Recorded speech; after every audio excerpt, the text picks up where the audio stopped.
Hi, I'm Laura, Hi, I'm Deanne. And I'm Phil. and welcome to our Lymond book club.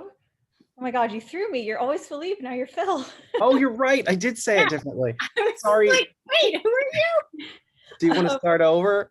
Oh no, it's fine. All right. That weird noise thing popped up on my computer again, and I got confused for a second. But it's all good now. That's also why I put my book up quick. But here it is, The Ringed Castle. We're going to cover part 3, chapters 4, 5, 6, and 7. Phil will lead our discussion. Or Philippe. Oh, don't say that. That's weirding me out. It's Philippe and Phil. Sorry. I'm having a little bit of a... You're weirding me out. I'm Philippe. Hi. Let's try that again. So before we dive in, initial thoughts on these chapters. Well, they're certainly better than the last bunch we read in terms of what happens. Laura, I'm glad you decided to tack on chapter 7 to this because we were just going to do 4, 5, and 6. But 6 going into 7 would have been an awful place to stop. So, yeah. Yeah, this was nice. It was nice. It was like nothing horrible happened. Although I think some things are going to come around again. And it was nice that we finally got Lymond and Philippe talking, so that was good. And it was fun to meet John D. And yeah, so it was good. I still want to throttle some sense into Lymond, but I get it. I do. I'm a little bit more, or a bit. No, I'm a little bit more okay with the way he's treating people because I get why he feels that way, but I still just want to shake him and be like, talk to people, communicate. It's all you need to do. Maybe you'll learn that things aren't nearly as bad as you think they are. Understanding why someone's doing something is not actually the same as like they're fine doing it. Like, yes, I understand why he's doing what he's doing. I still think he's being an immature doofus and needs to deal with his shit. So Well, so I thought what you guys would appreciate and why we had to continue on to chapter 7 was Lymond and Philippa finally interacting. The fact that their banter, even about very tense subjects, is so entertaining. yes. And the fact that she calls exactly what you guys have been calling him on, like grow up, you shouldn't be treating people this way. And how she like draws him into that comparison where it's him paralleled with Queen Mary, which at least the first time I read it, I was really surprised. Like, wow, like she really is making her hero very, very, very screwed up and like calling it out. Yeah, I mean, I 100% agree with Philippa that he's just acting childish about Sibylla. Like the way that he treats his mother is childish. Like he's just being immature because it doesn't matter if, like, yes, there's pain if she lied to him about his birth, but it doesn't erase the decades of care that this woman has given to him. And he owes her like family responsibility and care for his mother, and shame on him for what he did. Like, I have no patience for that. Like, yeah, we'll see. He better make it up to her, man. There should be some groveling on his knees when it comes to his mother. Like, that was just inexcusable, but we shall see. All right, should we dive in? Let's. So, chapter 4. The group sets out from where they are on the coast of Scotland to make their way to Edinburgh. They're bringing the Russian ambassador Osip Nepeja, probably mispronouncing that, who is a disgusting pig of a man, to slowly bringing him to London. But they stop in Edinburgh first, where they visit the Queen Dowager. And of course, during this visit, the Queen Dowager pulls Lymond aside and again tries to convince him to work for Scotland instead of working for Russia. Does not go well for her. Then she kicks Lymond out. And then that's the first part of this chapter. And then in the second part of this chapter, Richard comes to visit Lymond again on the night before they leave for London, and it's just another really bad talk. Richard calls Lymond a bastard unknowingly, not knowing that how much that will trigger him. And then the conversation ends with Richard just punching Lymond a couple times in the face and leaving. A real mature way of handling things, but probably something he's wanted to do for a very long time. Yeah, and the discussion after that in the next chapter where everyone's like, wow, we all have been wanting to do that for so long, and being his brother, Richard just did it. Mm-hmm. Yeah. So yeah, that's chapter 4. It's a pretty short one comparatively. So I guess just going in order, I had comments on the first sentence, which is just, I like the way she acknowledges the music thing. Like, he had not been able to listen to music in the previous chapter, and this starts out with, fortunately or unfortunately, the effects of shock and exhaustion do not last forever. And by the time they get to Edinburgh, a full choral rendering would have found the Voivode once again quite impervious.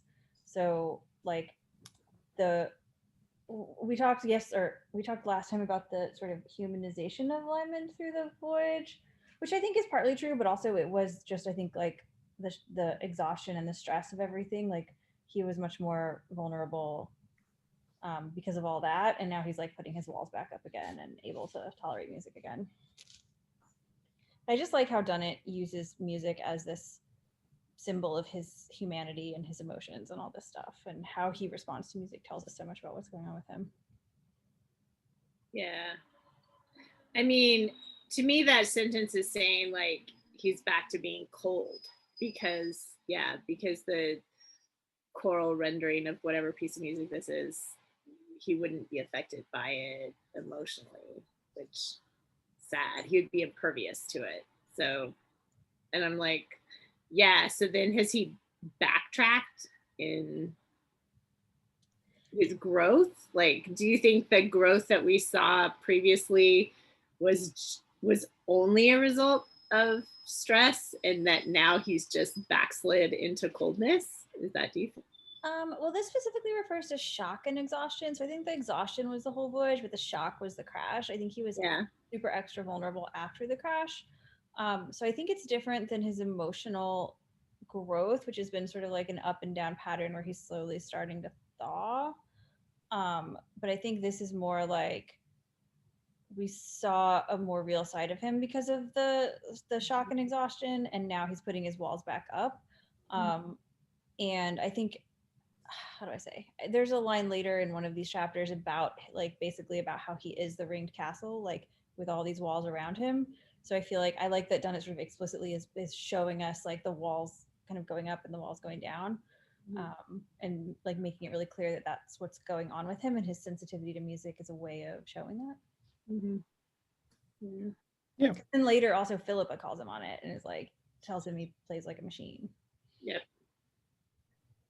That was a nice little scene. All of that bit is fun. So what did you guys think about the reunion with the Queen Dowager? Like, this whole section is like reunion time. Well, before we get into that, I just really I dislike Osep-Napeja greatly, but I like how he's so befuddled at the castle in Edinburgh, and he's like, oh, well, do we climb up in ropes or do they have buckets to lead the horses up? And I'm like, oh, you just don't understand. Like, his Russian views of how Scotland works and how he thinks like England and, well, Scotland is so backwards, because we get his views on England a little bit later on, but like, he just doesn't see it. So, but I do not like Osep-Napeja at all, and nor do I think you're supposed to, obviously. So no, he seems very slimy. Mm-hmm. I did like this moment where, so you've got this on the journey, like Lymond sort of lecturing him about the way Scotland works, sort of, and just like all of these details, like going to school. And I thought this was kind of funny. Riding on Napeja's other side, Danny Hislop saw with fascination a hardy, devious, half-educated Russian governor becoming, under his eyes, a harassed and rebellious graduate, and catching the gaze of his fellows, shrugged with mock anguish and grinned. And so I just kind of like the idea of all the Lymond guys, like the St. Mary's guys, are just laughing at the way that the governor's getting lectured to by Lymond, and it just kind of cracked me up. I do think it's very realistic. Like whenever we get into Page's point of view, and he's thinking how primitive the Scots and the English are, because they put women in power, and it's, you know, and the people don't grovel to them. Like it's so primitive here. I just think it's a funny reversal. I think it's really cleverly done because it's true to the time and it's true to the cultural differences, and it's kind of ironic that like we've had the point of view of these, like, you know, Western Europeans going to Russia and thinking how primitive Russia is, and then you get the reverse with the Russian guy going to England and Scotland and thinking how primitive they are. And it just speaks to like how the culture you grow up in is what is correct to you, and how you know, how it just sort of the discovery of another place is always full of these judgments, or often full of these judgments. Like unless you've been exposed from childhood to the idea that there's all kinds of different ways of living, you're just going to come into it like thinking, oh, these people are primitive. Yeah, they're not civilized like us, but whoever the us is. Mm-hmm. Yeah. They let women control them. Oh, Shock. scandal.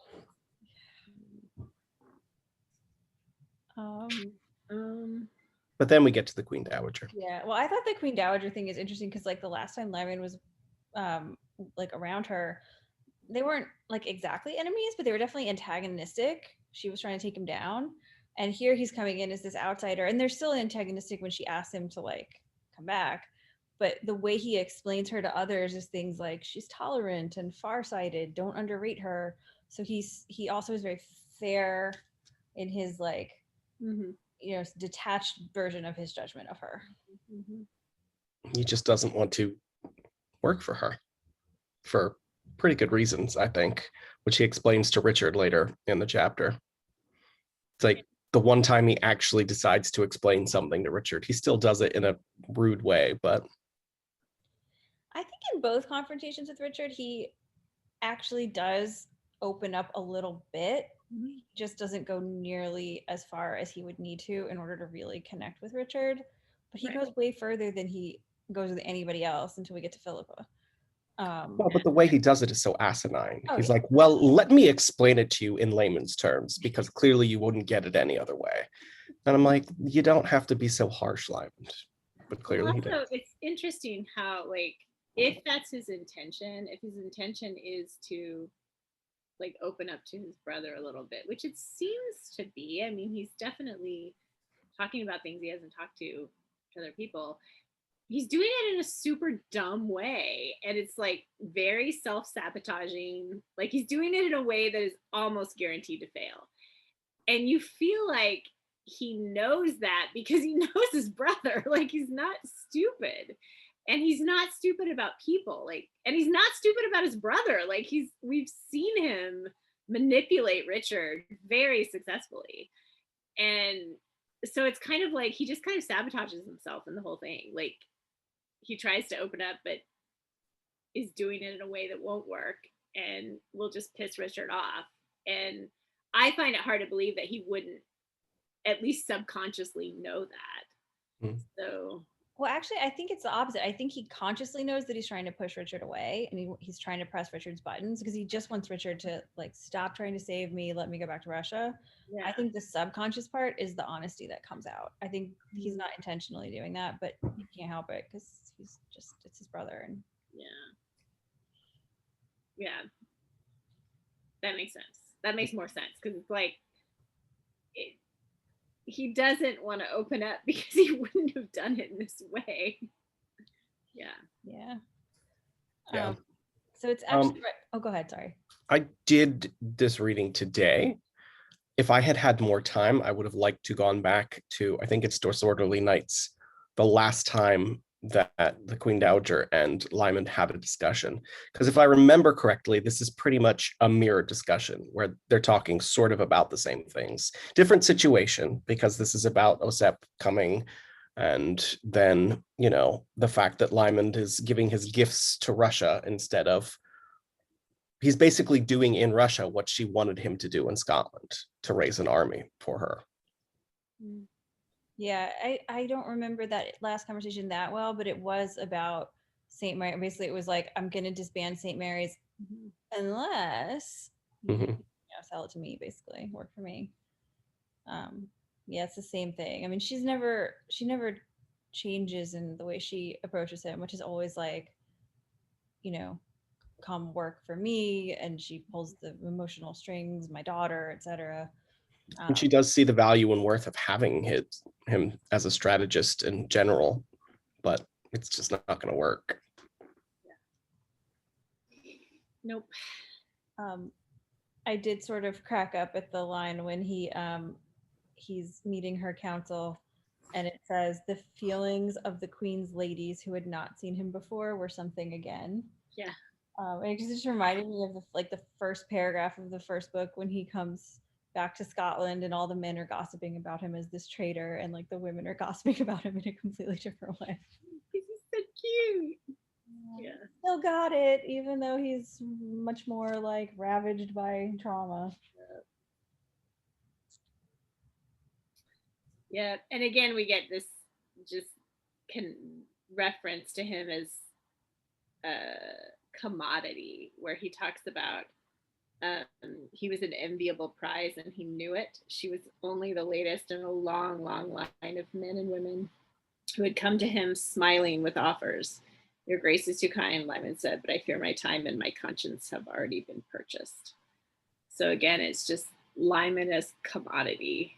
But this is what I think is so sad about how he is at this point, because he was always pushing against that. He was the one who said, my bed is not a marketplace and I won't sell myself to you. And I'm going to make an independent force so that I can do what I think is right. And now it's like he's given up on it. And he's just like, yeah, I'm a prostitute in every way and I'm selling myself and I've already sold myself to Ivan, so you can't have me.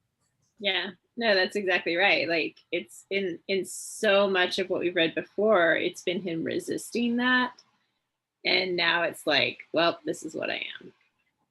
And I think Philippa actually gets the heart of it later when they're talking, and she recognizes the exchange he made with Guzel. Like in exchange for Guzel's help getting out of Constantinople, he sold himself to her. It's like that's the point where he gave up on his independence, and because like throughout Pawn, he gave up all his money, he gave up his health, he gave up literally everything to try to save the baby, and then like the baby died, and he had already sold his independence to Guzel in exchange for trying to save the children. So like he's still in that state at the end of Pawn in a way. Like he hasn't rebuilt those parts of himself that he lost, or not all of them. yeah, absolutely not, for sure. Yep. I do like the Marie de Guise reminding him that he has a kindness for us and our daughter that has been manifest over many years. Just because, like, I suddenly feel like I'm back in the Lymond books. It's been so long after Russia, and it's cold, and everybody's really grumpy, and now we're like, oh yeah, remember little Queen Mary? She was so cute. Yeah. Doesn't work. Time she almost died. Yeah, I do really appreciate being back in England and Scotland. It just feels, I don't know, it just feels better. And I hope that we do not return to Russia.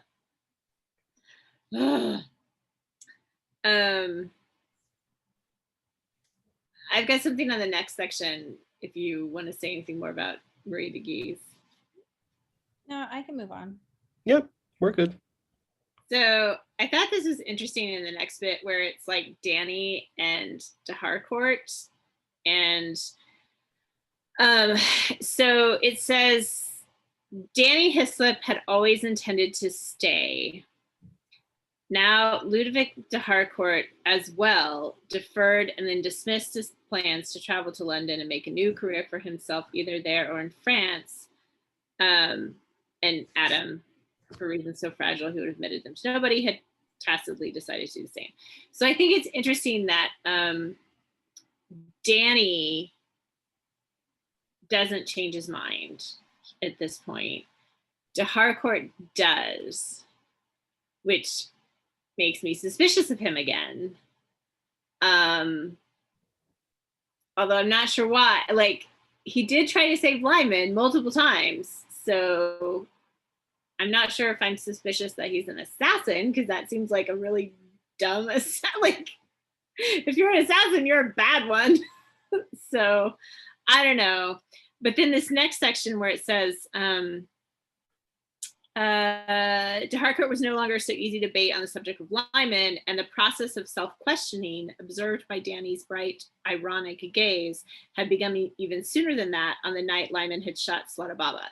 So I'm kind of wondering a little bit if Danny's perspective is to be trusted, and if his perspective on de Harcourt is legitimate, then did de Harcourt have a change of heart at the Slaughter-Baba incident where Lymond like shot the eagle to save the toddler situation? Did de Harcourt, I don't know, did something happen there or around that time to shift him in some way? But that's if, do we trust Danny? So.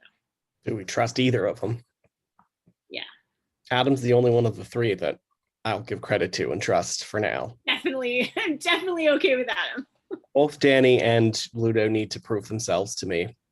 And again, I'm a little bit more suspicious of Ludo, but yeah, things change chapter to chapter. So yeah, he's still, I right now I'm landing on it's less likely that Danny is the bad guy and more likely that de Harcourt is, but I'm not strong either. Like that's a weak. What if they both are? There's a twist. That's true. They could be. I mean, what if de Harcourt is in some sort of revenge situation? Because just being a knight, it just makes me feel like there's possibility for revenge motivations coming out of Malta. And then what if Danny's like, I don't know, Margaret's man or something? Like he's been, I don't know. Yeah, because it doesn't make sense that Ludo would be Margaret's man. No, I don't think so. But the whole revenge plot possibility makes perfect sense for him. So maybe. I don't think that Margaret Lennox and de Harcourt are connected. Yeah. That seems a bit of a stretch. Yeah. But then that means if they aren't, then does she have another spy somewhere? Does she have an insight? How is she getting, because she has insight into Lymond's situation because she found out things before she was supposed to know them. So well, we do know from a later chapter that she's been reading his correspondence with Lichpole. Right. So like all those letters have possibly gone through her as well. So is that her only source of information, or did she have another source of Yeah. information? I don't know if we know the answer to that yet. Yeah. Okay, anyway, sorry. No, I do. I like the exchange that comes right after that. I think you're making interesting observations because it does flat out say it's no longer so easy to bait Ludo on the subject of Lymond, and you realize you're joining the choir. So it's like Ludo, as we saw originally with Christopher, was definitely like a Lymond skeptic and changed his mind. Yeah. But somehow there's been a change of heart with him in some way. Yeah. Meanwhile, I crack up because of Danny's line, I'm not in St. Mary's because I like it. I am embarked spellbound on a study of devil worship. I just want Danny to stick around because he's funny. Oh, he has a great line, but I think it's in the next chapter. Where it's like, I wonder if I lied naked on the floor and Lymond was on his way to something. Would he just walk right over me? And I'm like, oh, Danny. Yeah. On that note, actually, I have fan art of that moment that I oh God. because it cracks me up. I will share this very quickly.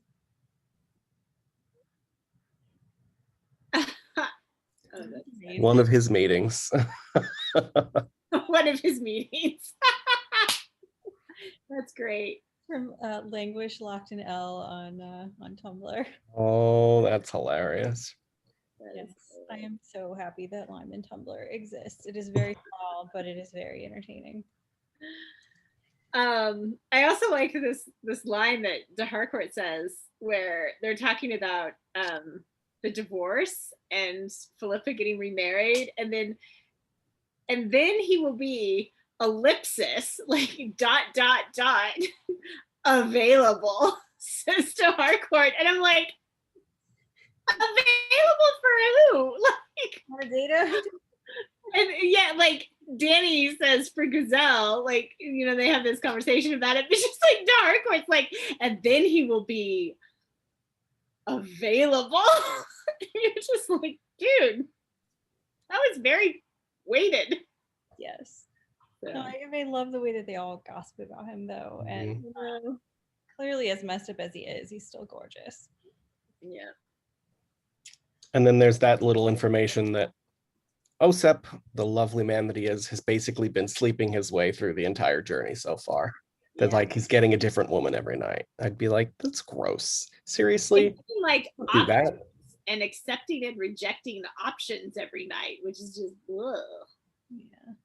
I mean, presumably these are prostitutes, which is, I mean, I guess normal at the time. I don't know. It's hard to like know what's particularly egregious versus what's just like that's what they did.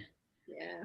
Although I think this is particularly egregious because of the way they're talking about it. And I also cracked up at Danny's line about, do you think it is a subversive attempt at colonization? And then Adam says we'll have to wait till spring to find out. Yeah.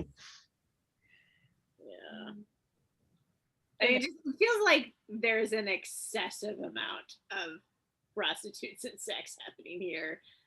Yeah. That's beyond the cultural norm because the guys are talking about it. Like they're commenting on it. So clearly it's above and beyond what was deemed acceptable. But yeah. To the end of it, which is the Lymond and Richard part. Did you want to talk about anything before that?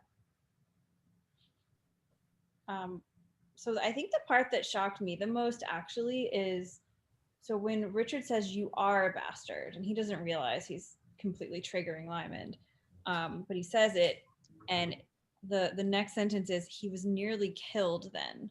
It's like Lymond came like this close to killing his own brother. Yeah. Now, admittedly, Richard then also comes this close to killing his own brother, and unlike Lymond, who restrains himself, Richard almost does. Yeah. So it's not like one of them is necessarily more mature than the other, but it's just shocking that they come this close. Yeah, and it's just also like, I don't know. I mean, maybe it's a sign of just how out of control Lymond is, although he's in control in lots of ways, because like there's a line at the beginning of this exchange where it says like he drew a long breath of monumental patience and before talking to Richard. But well, even here Richard calls him a bastard, which to any Lymond has to know that is, he's not meaning it literally because he doesn't know, and Lymond has deliberately tried to keep him from knowing. So he's saying that in a, you know, you jerk sense, but it triggers Lymond so much that he almost kills him, which is like, really? He's been living with this knowledge for years, like months and months and months, perhaps over a year, multiple years. Like, this isn't a surprise. And it's not living in denial. He's been refusing to let himself think about it. And he's always like, if you go back, there's a moment in, I think in Queen's Play where someone says something similar and he has a similar like intense reaction. Oh, Robin says something. Yeah. And that's when Lymond punches him out and then he feels bad about it and goes and gets a bow. I think that there's no logic here. There's no Richard doesn't mean it. It like completely triggers him and he just has a flood of chemicals in his brain and an intense emotional reaction that he, to his credit, he does control it, but he barely controls it. I mean, I wonder, do we have a sense that this is something that, like, I wonder if okay, this is total speculation because I don't think there's any textual evidence for this, but I wonder if Gavin called him that. Like, and because it would be something that you could call someone, assuming, like, people would assume you didn't mean it. But if he somehow heard that as a kid or something, like, it would explain it being a trigger as opposed to. Well, I think also like it's a trigger because of it goes to like this root of the damage in his soul, which is the like rejection by his father, and the fact that then Sibylla like balanced it out by being, you know, sort of overly invested with him. Like, so he grew, like he just his entire life he's grown up with this like terror of not belonging in his family and this like rejection by his father, like, and just like I think that the reason why this has this intense response that it gets from him is because it just goes to this like childhood trauma. It triggers him in a way that's something, you know, as an adult it really shouldn't, but because it goes back to like this thing he's been dealing with or not dealing with, as the case may be, like from early childhood, it just gets him like nothing else can. Yeah. Which is interesting also, like if you look at Game of Kings and how it ends with his mom hugging him, like that's like the good side of this trauma, and this is like the dark side of it, which is this person who is really unhealthily almost like attached to his relationship with his mother and can't quite grow up and like deal with being an independent adult. Right. Yeah. It does seem that he has massive attachment issues in a clinical sense. Like he. There's this book, I forget what it's called, like, oh, The Enigma of Francis Crawford, and it's like weird. It's this whole book by this guy psychoanalyzing Lymond, but it's a Freudian analysis, and I think Freud is all bullshit, so it's not that interesting, but it is interesting. Just saying. Yeah. I mean, a Freudian analysis of Lymond would just be. I think it's all Oedipal complex and like I mean, the walking, talking, like epitome of an Oedipal complex.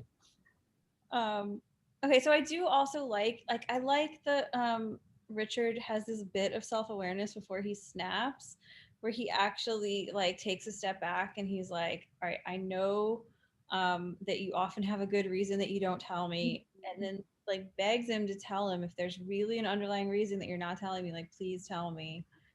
And then Lymond is a dick, although he does tell him most of the reasons, but it's just when they get to Sibylla that he puts the walls up. Right, but that's the important reason. Like it's like he kind of half-asses it and then doesn't get to the actual important part, because I don't think the rest of it is as important. Like to Richard, it's how he's treating Sibylla that's the important thing. Like that's the key thing. Everything else is whatever.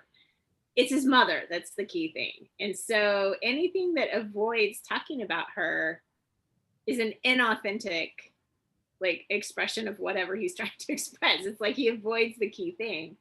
That does not excuse Richard. He's also a dick. Like this is just two people not dealing with, neither of them are dealing with their shit.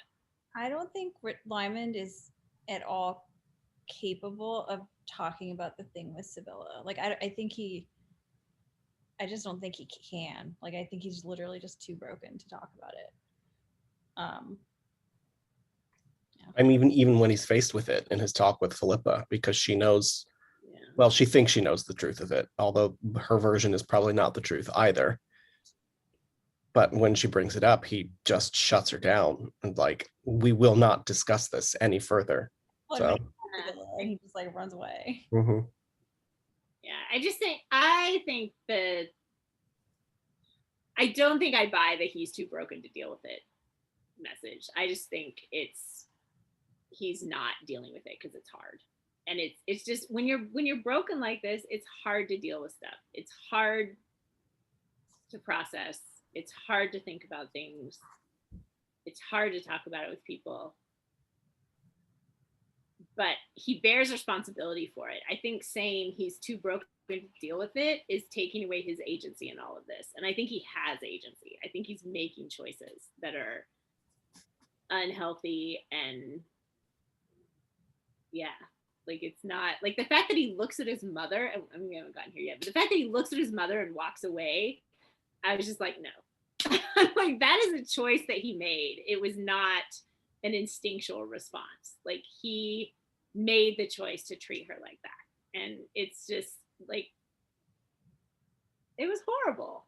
And I don't think it's excusable by whatever trauma he's gone through, which is all horrible. It's terrible. He's definitely experienced massive things, but yeah. So if we go to watch his hands to figure out what's going on with him, we do get another case of that here. We also get a couple times his breathing telling us what's going on with him. So in this, we have him drawing long breaths, his hands forced back rigid behind him, driven into the lime of the wall. So he's basically in retreat from Richard and this sort of emotional inquiry that he's unable or unwilling to answer.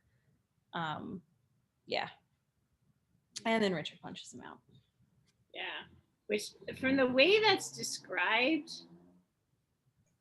like, I don't think that's going away anytime soon. Like, it seems like, and from the way he's described for the rest of this section, like, he's had some sort of concussion that's caused brain damage. Like, because it sounds like he's getting migraines. Like, at the end of chapter 7, some sort of damage has happened that this fight caused. So yay, in addition, pretty savage beating. Yeah, Richard should have known a little bit better and yeah, only hit him once or twice. like, Or he maybe did only hit him once or twice and it was just all the resentment and, you know, the gulf that's grown between them and the fact that he refuses to see Sibylla. It just pushes him over the edge. yeah. I think part of what I'm frustrated with all of this is it just feels like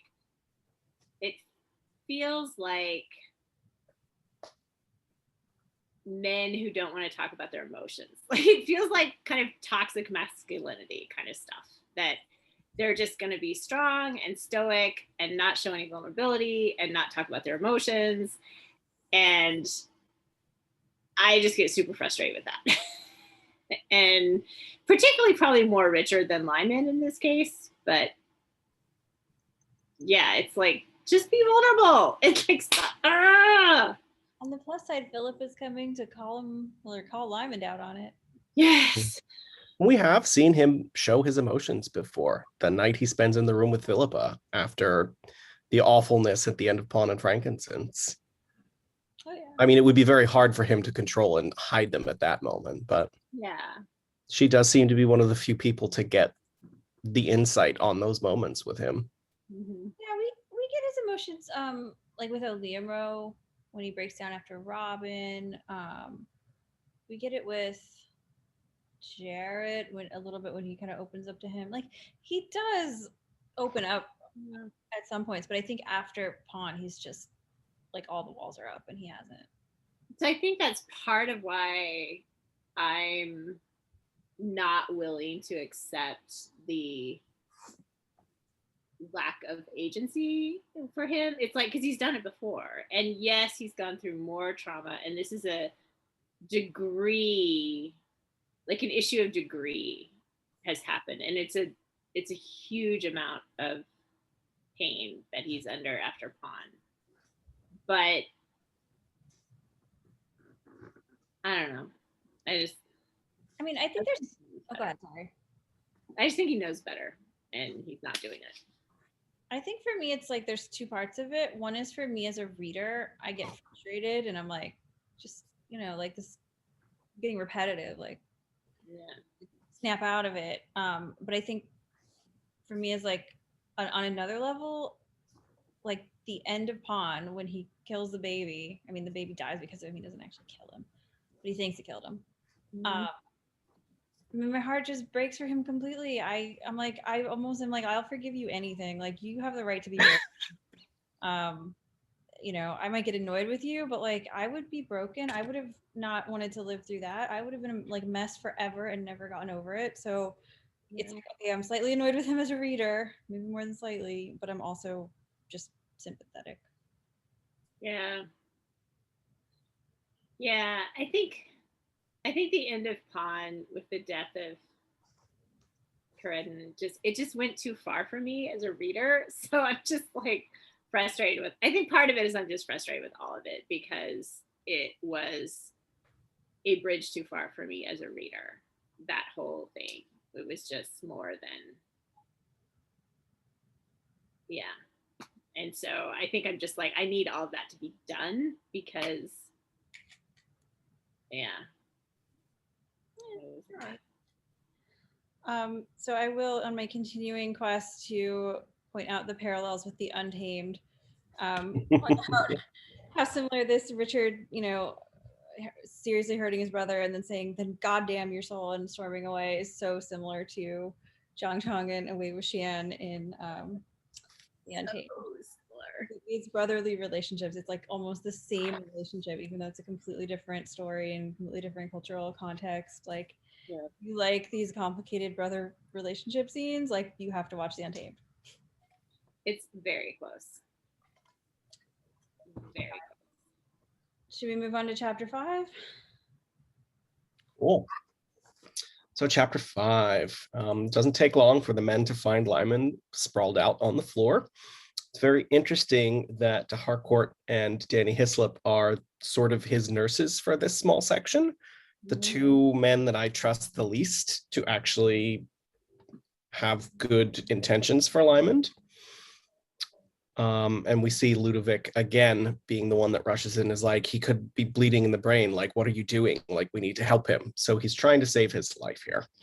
Lymond, of course, he doesn't have a speedy recovery. Like Dee said, I think there's some serious damage going on. Yeah. He doesn't let that throttle their journey. So they leave the next day for London. And they stop in Berwick when they come across Thomas Wharton. And there's a banquet that is thrown where Lymond is seated between Thomas Wharton and Austen Gray, where they talk about Philippa. Lymond is doing his usual trick of getting a lot of information because Thomas Wharton is pretty drunk, but Austen interrupts that, saying he has a message. The message is from Kate. Kate is in town and she would like to speak to him, and the letter that she writes him is saying, I strictly want to talk about the divorce with Philippa and her plans for the future. So please come and see me. Lymond decides to do that, and this made me sort of drop my jaw and go, oh shit. This is when another character, Roberts, comes forth and remembers he's got this letter that was in Richard Chancellor's chest, and he hands that over to Lymond, and Lymond reads it, memorizes it, and then puts it to flame before going to visit Kate. So now he's got this extra information in his mind. This letter that has taken this 2-year journey in its own right finally reaches him right at probably the worst moment, because now it's sort of colored the experience he's about to have with Kate. So anyway, before he goes in to see Kate, he challenges Austen Gray because he can tell that Austen is interested in Philippa, and he sort of tries to defend her honor a little bit. I thought that was a really interesting scene. We'll get into that. He goes inside and meets with Kate. She thinks that he is drunk, but it's really just sort of the fact that, like you said, something is wrong with him. After effects of a concussion, something like that. We find out Mary Lennox is blocking the divorce, and that Philippa maybe end up being accused of espionage because of what got set up with her meeting with Elizabeth. So there's all this intrigue going on, and Lymond promises to do his best to help Philippa out of that. And that's when Kate brings up the letters and then says, oh, there's a special guest in the hallway. The door gets opened and big surprise, it's Andy Hunter in a dress. No, I'm just kidding. It is Sibylla. Lymond looks her in the face and then walks away. And he's very angry at both of them. And then he ends up taking one of Osep's rejected girls to bed with him for the night. And that is the end of that chapter. I like your summary. Especially the Dandy Hunter part. I got to throw him in every once in a while. So there's obviously some witty lines from Danny. I'm not going to quote all of them. We quoted the best one already, but good. I did want to point out on 437, we have a reference to the 3 escorting courtiers, Home, Coldingham, and Morton, the son of his old adversary, Sir. Yeah. My cat just muted me. Oh, like, huh? The son of his old adversary, George Douglas. George Douglas went and died off screen, which pisses me off to no end. Oh no. Oh, what? Yeah, and it's because the real guy actually died, so she couldn't keep him alive. But she doesn't even give him like a last hurrah or anything. He just died. George Douglas. Now I won't get to try and figure out whose side he's on anymore. Obviously the side of whoever benefits him the most. That's always how he works. Yeah, but That's annoying. Yeah, that's like the last mention of him I think that we ever get, which is like his son has taken the title. There's also a line that just sort of entertains me, where they're talking about, it's the next line, next page 438. They're talking to Wharton about babies being born, and Tom Wharton says they're all called Philip, because Henry Sidney also had Philip. Right, Sidney, yeah. Because the king, or not king, but the husband of the queen is called Philip, so like all the baby boys are Philips around this time. I just find it very funny. I mean, I am not a Philip. I am a Philippe or a Phil. So an entire class in grad school on Philip Sidney. Like a semester of Philip Sidney. Did they tell you that he was named after the husband of the queen, Philip? Yeah, I'm sure they did. I'm sure that was part of it. It was yeah, it was a deep analysis of his poetry and all of that. But I don't remember that particular fact, but I'm sure it was. So I don't want to jump too far ahead. I have a comment on 440. Do you have anything before that? You talked a little bit about some of Danny Hislop's lines, and I really just want to point out, because I love it, when Lymond actually wakes up and is ready to go. He's awake. The honeymoon is over. Yeah. Like they were actually enjoying the fact that they got a moment's break of Lymond's, however he's treating them at this moment. So, I mean, it is really telling. Like, he's annoying. He's not at his best. Yeah, and I was just thinking also that de Harcourt is nursing him back to health, and I guess it makes sense because he's sort of knight hospitalier. We don't know how you say that. So he's perhaps had some medical training or something. Like maybe he is the best person in this situation to nurse him back to health. It's mentioned later. Philippa asks if he had any kind of physician with him on his travels. And at first he says the German guy, I forget his name, but then he goes, oh, and de Harcourt as well. So he does have some sort of medical training.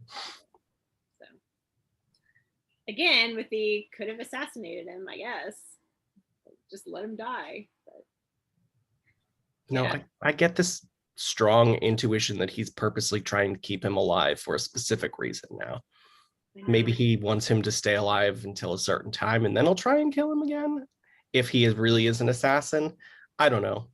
I'm confused again. He has some sort of revenge motive. Like, is he trying to confront him about something eventually? Like, is there a hidden issue that we don't know about? That is, I don't know. Anyway, we could speculate till the cows come home. We'll find out eventually. Is he Gabriel's secret lover? Ooh. Ooh, that is interesting. No, I don't think he would have lived through that. That's true. Okay, Gabriel's secret something else. Who knows?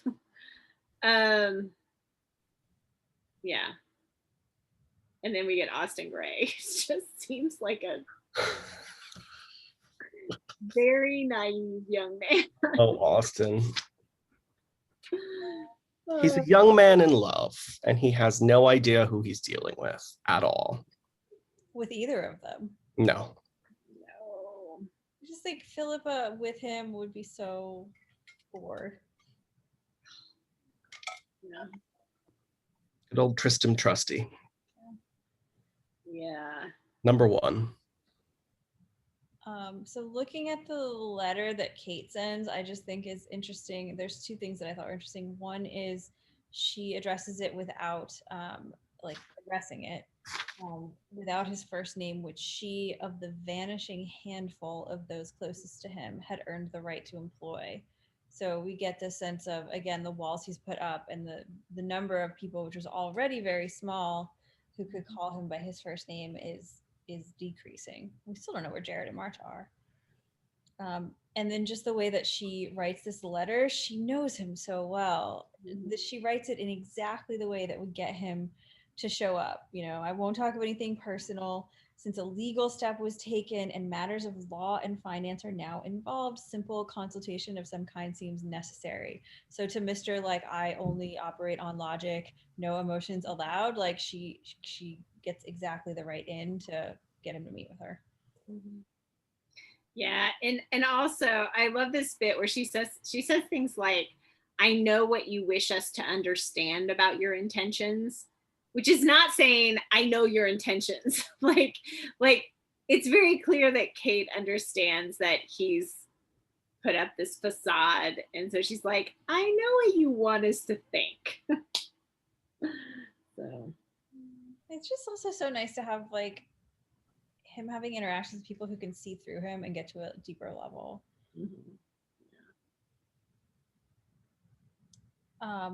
So in the right after he gets the letter, we get a bit of our very rare Lymond point of view, which is in the second person.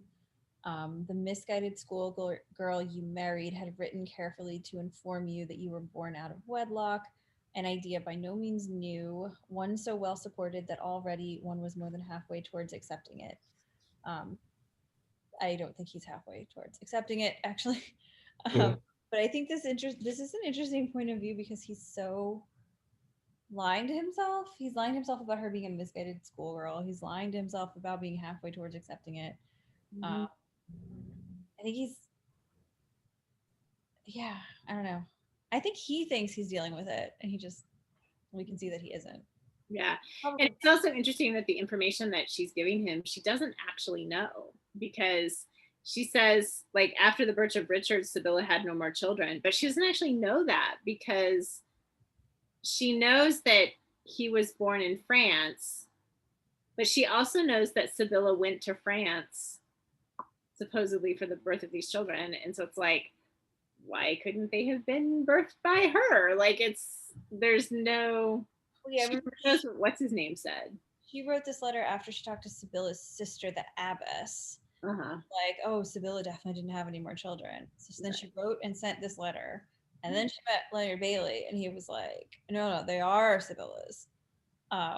Or they were born in France, or whatever. So, like... Yeah, he didn't say they were Sibylla's either. He just said that Sibylla went to France. Right, yeah. Yeah. He said that they aren't Gavin's. Yeah, that they aren't Gavin's, yeah. And he has papers to prove it. Yeah. So I think, like, this letter is from a point in time where even Philippe's information has changed. So it's just really bad luck that it arrives at this point. Right. Yeah, this would have been much better lost at sea. But of course, we can't have that happen. Right. Yeah. And then Lymond, like, just baits Austen Gray. Like, yeah. So I was going to ask you guys, like, what is he doing? I mean, I saw it as a way of him trying to see whether this Austen Gray person would be worthy enough of Philippa's mind. And Austen fails miserably. Like, Lymond cares enough about Philippa that he wants to see her with somebody that's a good match for her. And like, just the couple minutes he spends with this guy, I think he knows, like, oh God, no, this won't work out. I mean, I wonder if there's also a little bit of just possessiveness in it, not necessarily because he's in love with Philippa or anything like that, but just she is his wife, and even in name only, and this guy's been like making, romancing his wife very obviously because everybody knows about it, and So I don't know. It just there could be just him just digging at this guy who's also this young kid who's clearly inexperienced and naive and not worthy of Philippa and all that. I think he's also I think he's goading him to two ends. One, he wants I think he flat out tells him you really must stand and fight, which is really funny because then Austin does try to fight him. It doesn't work out well for Austin. No, it does not work out. But he is like, I think thinking of Philippa in the sense of like, is this guy tough enough, is strong enough to defend her? And if he were to kill me, which he should, because I just said I was going to rape his wife or his girl he's into, that would be a win for me too. If he killed me, I wouldn't have to see Kate. I wouldn't have to deal with the contents of his letter. He's sort of disappointed that Austin doesn't just like pull out a sword and stab him. Yeah, like that like his response, Austin's response is, "This is uncivil." It's just like, yeah. Oh, yeah.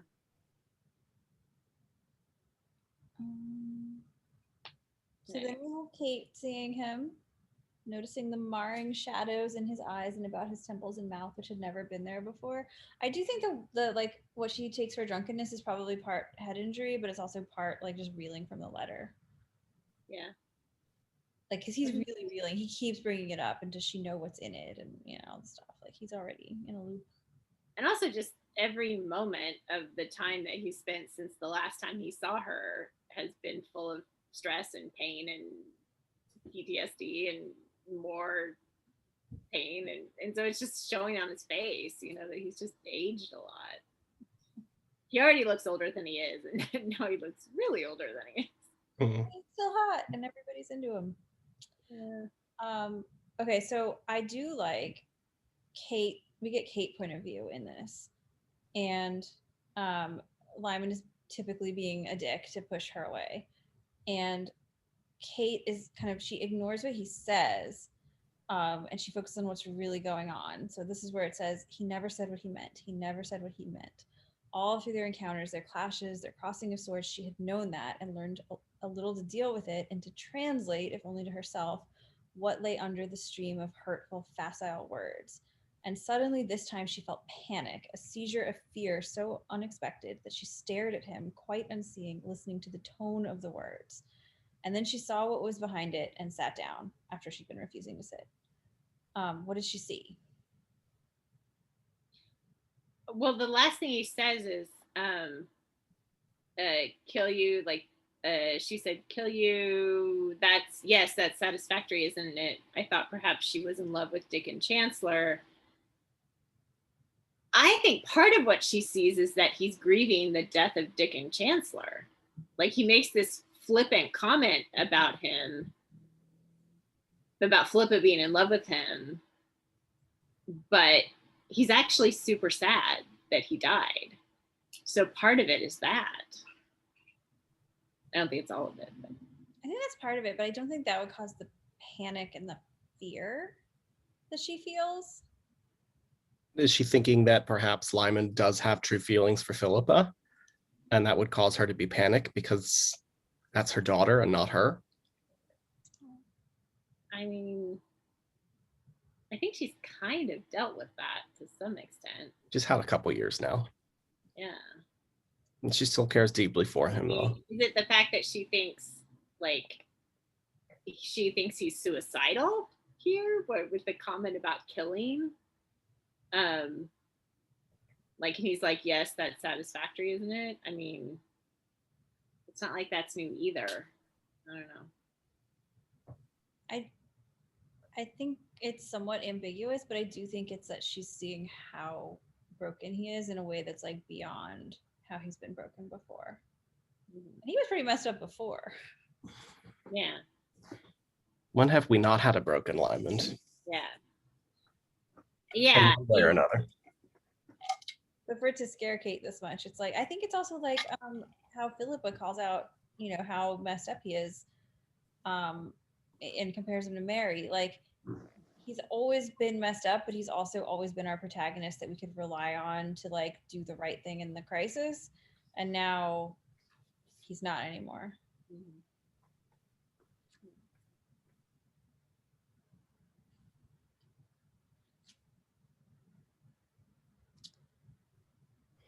So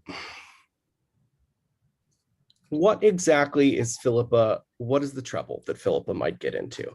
The Queen Mary might think that she's been spying and giving information to Elizabeth. Yeah. Up with the whole Edward Courtney ordeal. Right. That she's been the sort of conduit for messages for Mary, for Elizabeth, between like in some sort of traitorous shenanigans. Right. In which But she executed. Yeah. She is not, but it turns out Lymond actually was the conduit, Right. which is something he's been doing while he was in Russia, which is very interesting because we thought that he was completely done with England and Scotland, but no, of course not. It's a little far-fetched. Yeah. But it does, yeah, it does explain why Margaret Lennox sent Philippa on the errand to like deliver books. Right. She's just setting it up so that she has a way to frame Philippa and get her executed as a way to hurt Lymond. Right. And as a way for her to possibly get rid of Elizabeth and be the next in line for succession. Now that Courtney is dead. Yeah. Or her son, Darnley. I do like that we get for the first time Lymond talking about what happened between him and Margaret Lennox. This is on 447 where he says, I suppose she's older than me by about the same as the difference between Philippa's age and mine. I was 16, 17 perhaps. She's never forgiven me. He was 16. He had just turned 16, in fact. So she would have been in her mid to late 20s. And he was, because there's about 10 years between him and Philippa, right? Yeah. So, yeah. So Margaret Lennox is like 27 and he's 16 or something like that. Ugh. Luckily, Philip is already older than that. So whatever's going to happen, she's not going to be 16. Oh. But it is interesting that he talks about it. I sort of think like he's so traumatized by so many other things that like this one he can talk about because it's less than like everything else. I don't know. Or maybe it's just a lot of time has gone by and he's dealt with it a bit more in his unhealthy ways, but he's had a lot of sex with a lot of people, so the experience with her is less traumatic. Well, I'm not sure if he's ever given Kate the reasoning behind why the Lennoxes would be doing this to him, and including Philippa in their plots as well, as a way to hurt him. There's also an element just a pawn. like the trauma that Margaret Lennox has inflicted on him has gone way beyond the sexual abuse from when he was a teen. Like there's other things she's done, and so like that relationship, which is so terrible, and she's so cruel and hateful, but it's like she's cruel and hateful in so many other ways too. So yeah.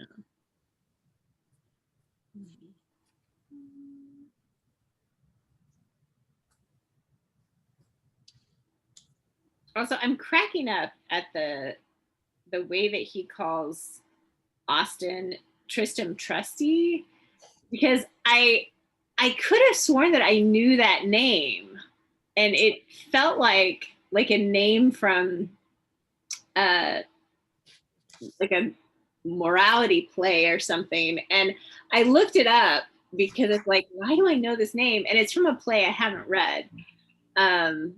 From the mid 1500s, but it's just there's just a ton of plays that have like really similar names where like characters are like Sue Goodhart or like whatever. It's just all these like 1400s 1500s have all these plays with these really like morally descriptive names for characters, and it just kind of cracks me up because he's probably like whatever character this is probably like a ineffectual like kind of idiot, and so Lymond is clearly insulting Austen Gray by calling him this, and I kind of love it. just for reference, it is a character in Udall's play Ralph Royster Doyster, Royster, a true and faithful friend. which I have definitely not read because I haven't even heard of it. I've read similar plays, but I haven't. Bad theater major. I think Shakespeare came in and kind of Wait, who? after this, so none of these people know. I know. It does feel sad that like that he can't quote Shakespeare ever. Can't quote Shakespeare. There's this part of me that really wishes we got like Lymond and Shakespeare.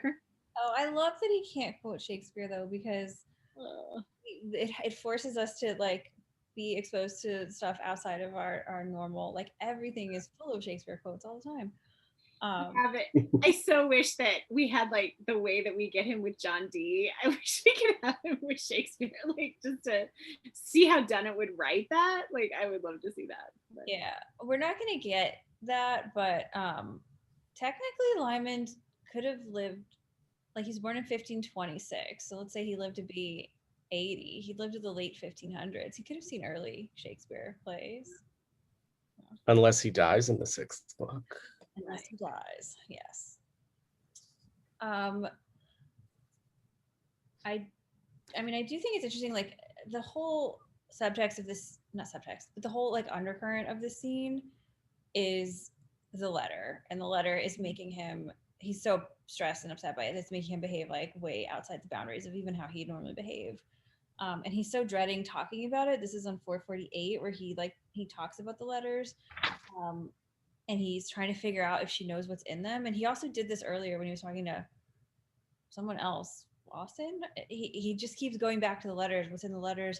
Does she know about the letters? Did she send the letters to, her mother? Did her mother read them? Like he's just, his brain is like spiraling on what's in it.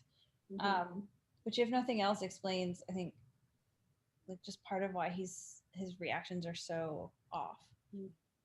That's why I just loved Kate's, like Kate just kind of loses it for a second and she's like, because the person who brought you up matters. And I'm like, yes, that is exactly right. Snapped Kate. And it's time you thought less of your emotional featherbed and more of other people's. And yeah, I'm just like, yes, preach it, girl.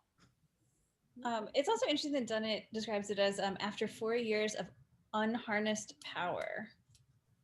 He came face to face at last with his mother. So the idea that he's behaving so far beyond the bounds of propriety, because he's had free reign for 4 years. He's been the most powerful person aside from like the Tsar, to just do whatever the hell he wants and treat people terribly. Yeah, it's muting me. She wants you to pay attention to her. But yeah, actually, I think that's a really good point. Like he's had these years of being a law unto himself and not having to answer to anyone else's emotional state but his own, unless he cares about manipulating them.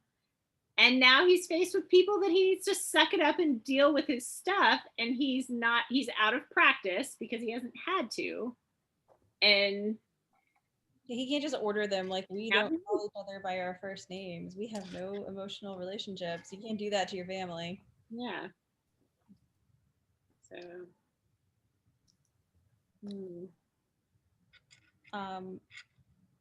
So we do get his face when he sees Sibylla torn apart and left raw as a wound without features, only pain and shock and despair and appalled recognition.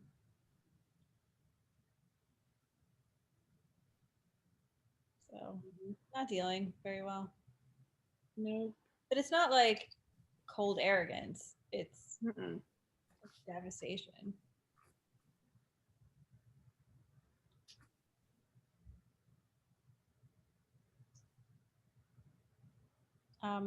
What do you make of the thing with the girl?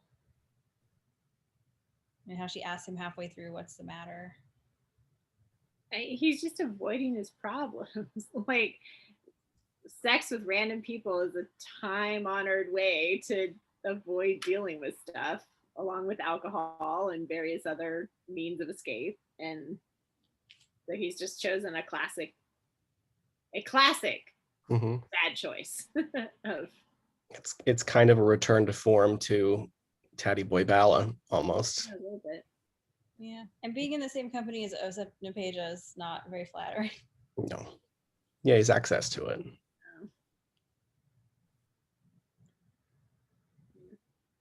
Other thoughts on the chapter? I mean, it's sad. It's like this moment where like it could have gone better, you know, if multiple things had happened differently. It could, like, if he'd gotten the letter later or earlier, like, you know, like if Kate had like introduced Sibylla in a different way, you know, maybe, you know, whatever, like there's multiple ways that this could have, if Lymond hadn't been dealing with a concussion, you know, like, so it kind of just feels like this really sad missed opportunity to change the direction that he's headed in. And at some point, we're assuming that he's going to change his direction, because otherwise I don't think people would like this series as much. So at some point he's got to change his direction. But it just feels like this was a turning point that could have happened and didn't. So. Is Sibylla aware of why Lymond is so mad at her? Does she know that he's questioning his parentage and questioning her choices? I mean, because Kate knows, right? Kate knows, but I don't know if she would have told Sibylla. And Richard doesn't know. I think if Kate knows, Sibylla knows. Does Kate know? Yeah, because she talks about the contents of the letter that Philippa, like, at least it seems that she knows. I don't think she necessarily, she says like, Philippa told me she wrote to you about like stuff that was going on, but I don't think it actually, we know for sure that Philippa told her that. That's pretty personal. Well, and Philippa says later she never talked to Sibylla about it. So if Sibylla does know, it didn't come from Philippa. I actually doubt Philippa would have even told Kate. Like, hey, I found out Lymond's a bastard. Yeah, I don't think Philippa would have either. Because that's pretty personal stuff for him. Yeah, but it's interesting that he says because of what, so she was promised not to talk about his family. So then she says, Lymond said, you promised not to talk about it. I'm breaking my promise, because Lymond said carefully of what Philippa wrote in her letters. So Lymond's trying to figure out if Kate knows. And then Kate says, because the person who brings you up matters, snapped Kate.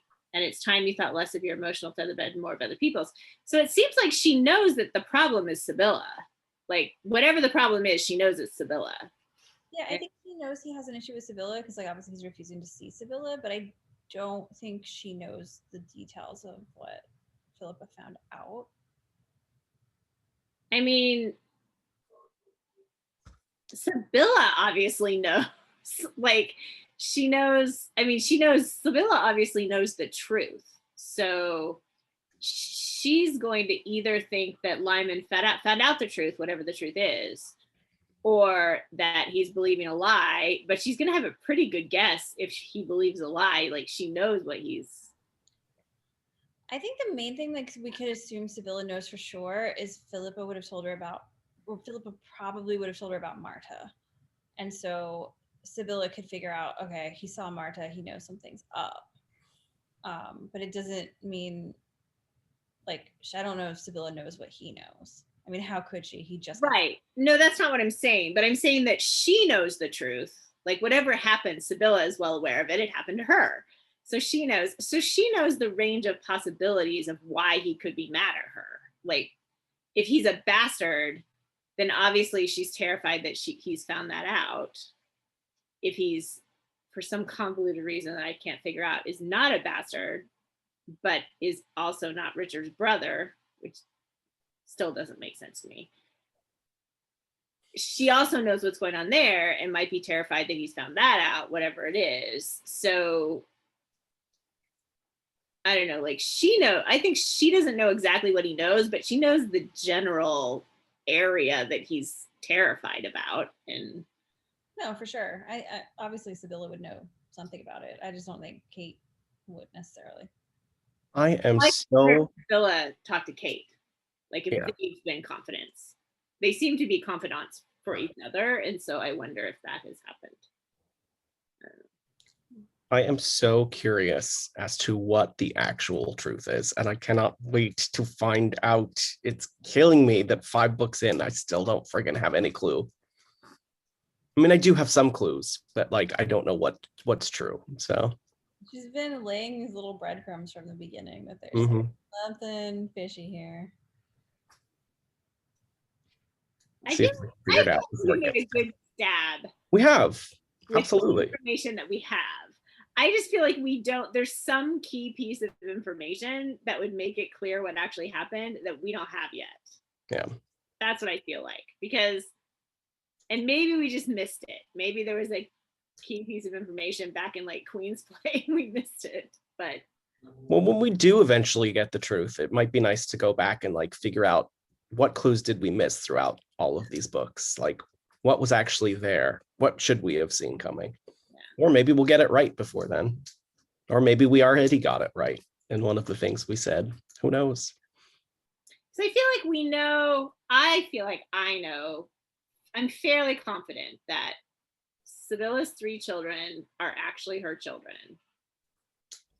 I feel like Richard's father and Lymond and Eloise's father are different men. I feel like we know that pretty confidently. Mm-hmm.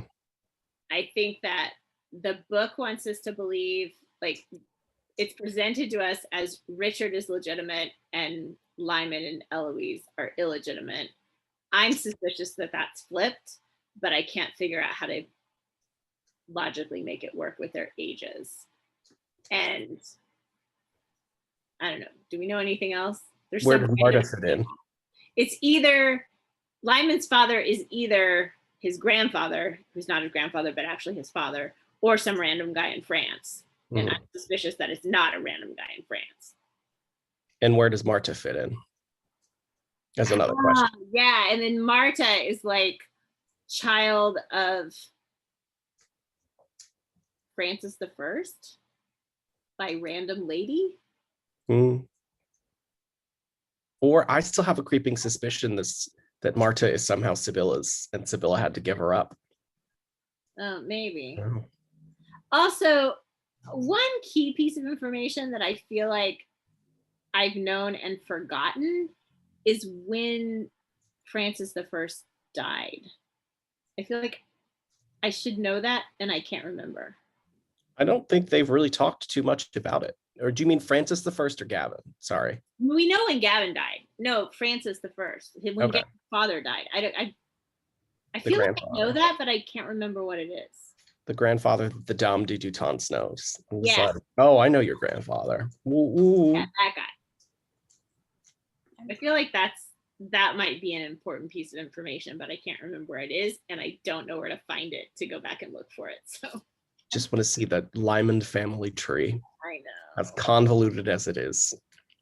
Do not Google that. That's no, of course not. No. I would never. That would be ultimately spoilery. I do think the age Lymond was when his grandfather died is in one of the first 2 books, but yeah, I feel like at some point they told us this, but I just can't remember. I just can't remember it, and I'm not going to go back and look for it at this point. So, all right, let's keep going. Chapter 6. Okay. Yes. So chapter 6, I don't have a lot on. It's sort of a in-between chapter. Not much happens except for everything with John Dee. OSEP, the group finally comes to London. There's a huge procession. I wrote again, OSEP is so disgusting. I don't know exactly why, but probably something he said about the Queen. We find out that he's got to wait there at least 3 more weeks to actually meet the Queen because they're waiting for the King to come back from Brussels.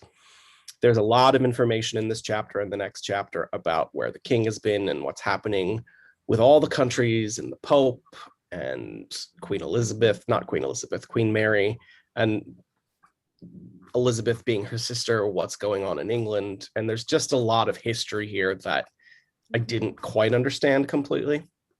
Anyway, Lymond ends up setting up a meeting to go see John Dee, and then he goes to see John Dee.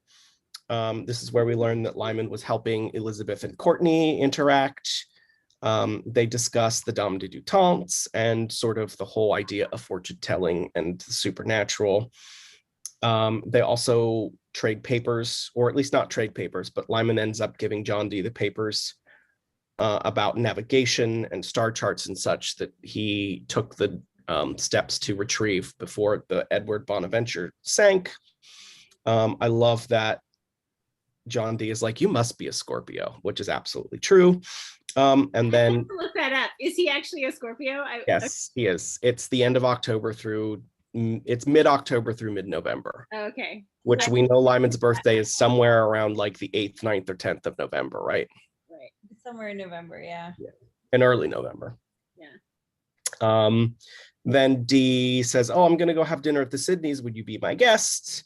And he goes, and when he gets there, Austen Gray and Philippa are there.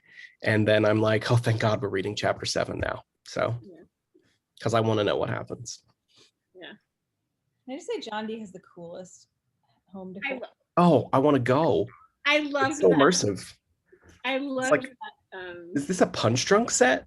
all the mirrors, and then there's also like herbs hanging upside down. It like literally is like a punch drunk set. Yeah, it was the coolest. The coolest description. Globe on the floor. I loved maps everywhere. Yeah. And like how dark and foreboding his like antechamber is. And then as soon as the door opens up into the room with all the mirrors, Lymond is like momentarily blinded, like, oh, what? I mean, that also might have to do with light sensitivity from a possible concussion, which is something I didn't think about until right now. So I thought about that when it was like, oh, he's got like migraine blindness stuff. I love that Dee was standing in the shadow of the door like the whole time when Lymond goes into the room, and like he's already there and in this dark shadow. It was cool. But before we get to the D thing, Danny had another comment that I really loved where Adam makes a comment, like Adam makes a slightly disparaging comment about Richard and Lymond, and Danny says, Adam, you mustn't drop out of the choir. We have too much to do. What do we have to do? It's just funny. Oh, Danny. There's also an unintentionally funny, or I think it's intentional, but by Dunnett, but not by the characters. On 451, where some of the Muscovy company are thinking about Lymond, and it says, to their relief, he had proved last night to be a man of good sense and reason. And this is after we saw him like running away from his mother. So right. Not so much. Yeah. Also, we do get a glimpse of like Lymond's just political savvy when it talks about how whenever he relieves the interpreter, whenever he relieves Best as the interpreter, like all of the negotiations go much smoother, and he's able to like manipulate Napasia and all this. Like it's just everything works so much better when Lymond is facilitating everything. There's an exchange on, it's the bottom of 452, goes into 453 between Danny, Ludo, and Adam. And I just think it's kind of cool because of how it like epitomizes each of their different personalities. Where this is where Danny makes this snarky comment about lying nude on the floor. And then Ludo is like, dedication is the word. He has more patience with Napasia than I have. So like Danny's snarky, Ludo is kind of sincere and devoted. And then Adam says, I think there's something else. I think something happened to Barrack. So Adam is the sort of sensitive and perceptive one that sees underneath and sees what's going on. And it's just this quick exchange, but it's just like, oh yeah, like here's like bam, bam, bam, like each character. And there's like, she's so good at telling us who they are without ever like telling us. She shows it in their dialogue. Right. Yeah, Danny's sort of like, he had sex. It's what happened in Berwick, and Adam's like, no, I think something else happened. Yeah. And Adam's right. So go ahead. He has always been one of the more perceptive characters. Right.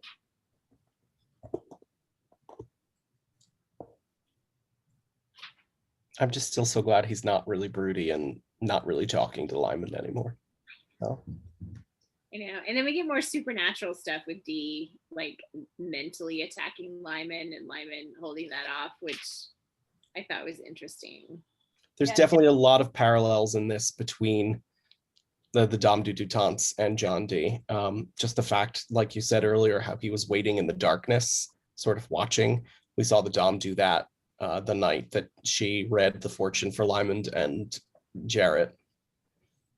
And Dee really wants to draw Lymond's charts. Mm-hmm. And Lymond really 1 and 2. I do think it's kind of interesting because we had that, like, we had the Dom reading Lymond's mind, and we've had these references to him, like, being more in tune with this kind of psychic stuff. So it's like somehow he's learned some degrees of like self-defense against mind reading. And yeah, I do think it's just super funny that everyone's like, oh, these are great historical fiction books, and it's like, this is fantasy at this point. I mean, yeah, there's a little bit of the fantastical weaved through this, which I don't mind that much. It's not my favorite thing, but I don't mind. And especially if you're gonna have John Dee as a character, like, the characters at the time would take it all seriously. So sort of. Yeah. And it could also be like, if we want to take a non-fantastical view of it, it could be that John Dee is doing whatever he's doing, trying to break into Lymond's mind, and Lymond feels pain, but it's because of his concussion, not because John Dee is actually doing anything. And so we could say there's an element here that's maybe it's not actually fantastical, but that doesn't explain the Dame du Dutance part, which was actually. But what I was going to say is I love this line where it says that what is mathematical is divine, and what is divine is mathematical, and that a transfusion of both creates the flame which is known as beauty. I love that. I think he was extremely influential and still is in like a lot of occult movements. There are people that still take his stuff really seriously. So it's interesting. It's fascinating. There is a work of art of him that I want to share. Let me find it. I have it here. Hold on 1 second. Okay, here is this is an artwork of John Dee in Elizabeth's court. I'm not sure how well you can see it, but obviously that's him and that's Elizabeth. So this is, of course, he's much older here, but the clothes she describes him in, I think, are quite similar. And I just thought this is a really cool picture of what John Dee ends up being. Also, if you look at the text right above it, it says, Dee creates a flame in a silver goblet. In 2016, an X-ray scan revealed that the original version of the painting showed Dee standing in front of Elizabeth surrounded by a ring of human skulls. Yeah. Like, whoa. Oh, gosh. Yeah. For this picture, there's like all these occult websites and stuff. It's just like super interesting. That is fascinating. I want to read more about him once we're done with this. He's really kind of fascinating to me. Yeah. And then Dunnett is obviously foreshadowing like what he would end up being when they have the conversation about Elizabeth. And he says, as she always does, my lady had judged it exactly. You have great hopes of her, Lymond said quietly. I have great hopes of this nation, and someone must lead it. Right? So, and then it manifests as him being her, you know, very, very integral part of her court, I guess. So it's actually right after this that we have the line that I think is the most obvious, I guess, explanation of the title, where John Dee says to Lymond, we cannot talk. You are behind bulwarks and entrenchments massive enough to protect a city from capture. So Lymond is the ringed castle here. Yeah.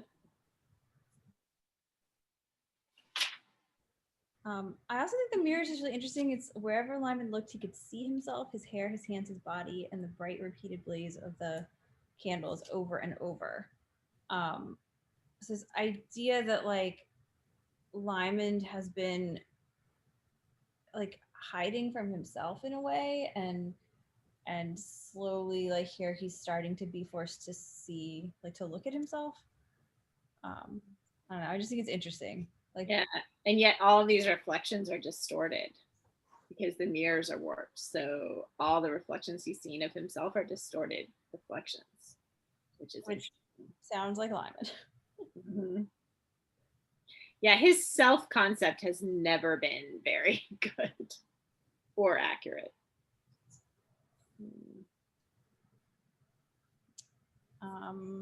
So yeah, this is also where we get the reveal that Philip has been reading his mail and blah blah blah. Wait, here? No, it's later.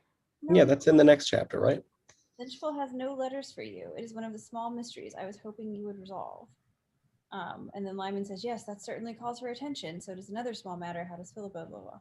So I think maybe he doesn't know that Philippa got them, but he's wondering where they are. Because he's kind of surprised when she says, I've got all your mail. That's true. That's true.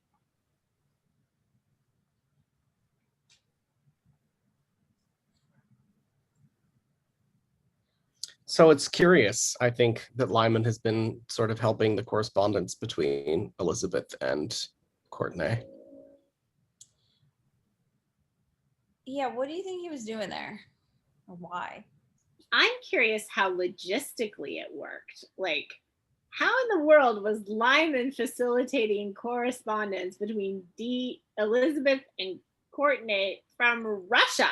Like, did he just give his spy network over to somebody, or like left instructions for other people to do things? Left instructions for other people to do things, or what? Which seems risky. Like, the whole two people can keep a secret if one of them is dead thing.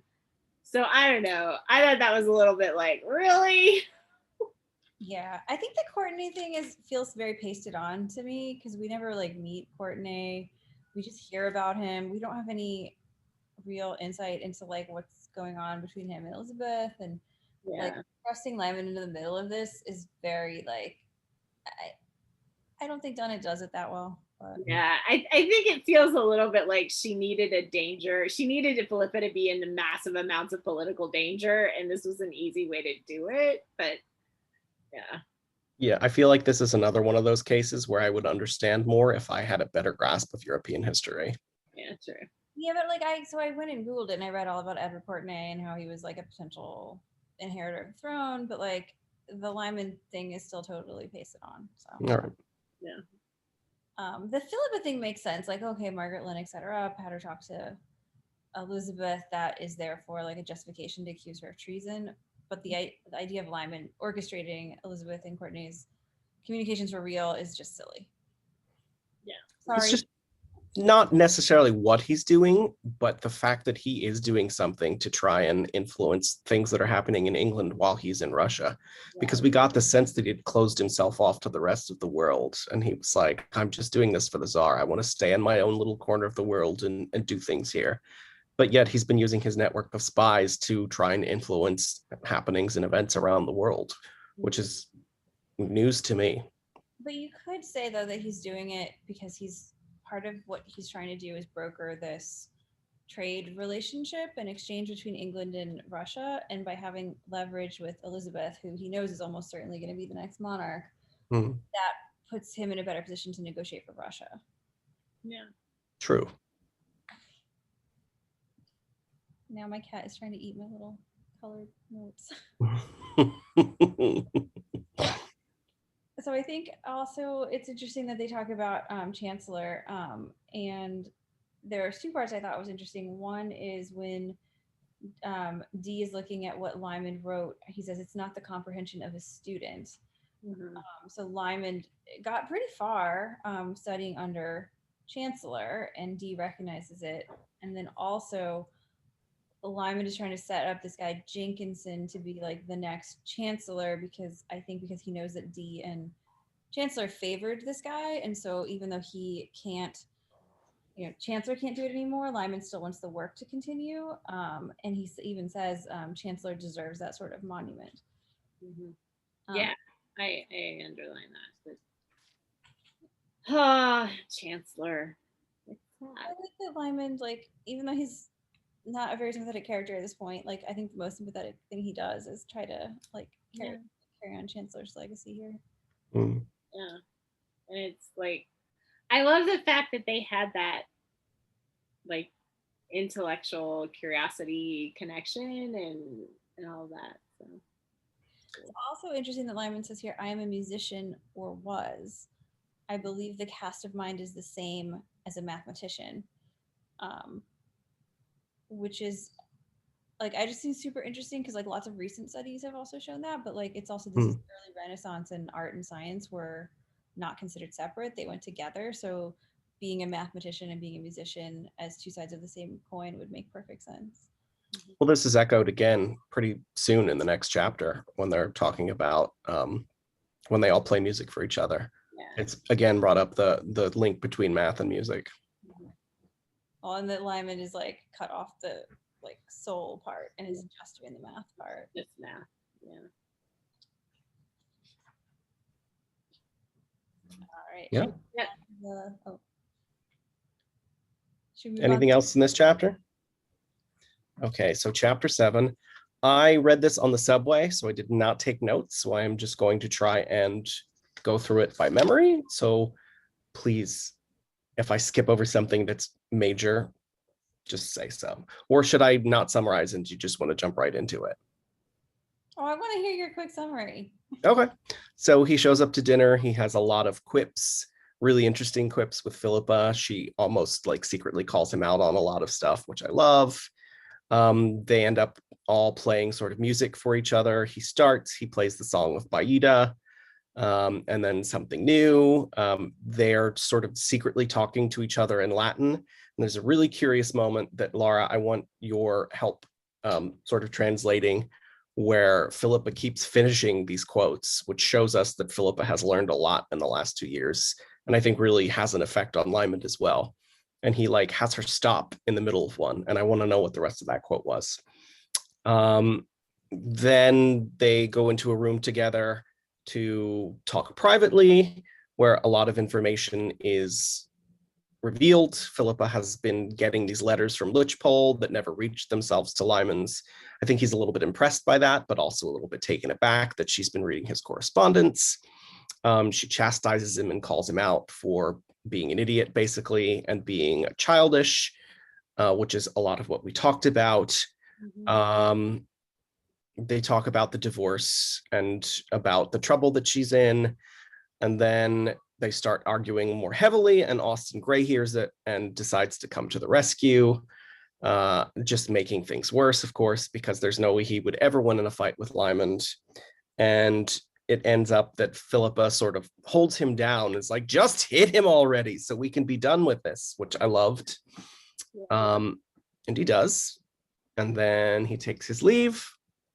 And that's the end of the chapter. Did I skip anything major? I think you got it. Okay. I would have liked to have taken notes on this, but it's impossible to read and have your notebook open on the subway. So, and I got home about maybe 20 minutes before we started filming this. So I can translate these quotes for you. I'm looking at the Dunnett companion. So they're in the midst of their extremely witty exchange, preceded by the joking about him having several wives in Russia, and then Lymond saying he can keep his legitimate wife under lock and key. And to signify which, on the eve of marriage, he sends her a small box containing whip needles, blah, blah, blah.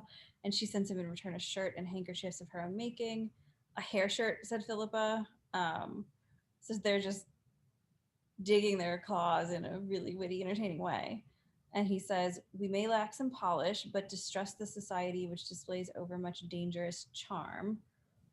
And then the quote, which she caps, is, he who is being unusually amiable has either deceived you or is about to. I am sure, said Philippa, that not even the Russians could deceive the commander of St. Mary's and the Tsar's own private envoy to England. Perhaps you think of yourself now as Russian. And then she starts the quote that he cuts her off because it's not appropriate in the company they're in. And the quote she's about to say is, he who drinks white wine will urinate white, and he who drinks red will produce color.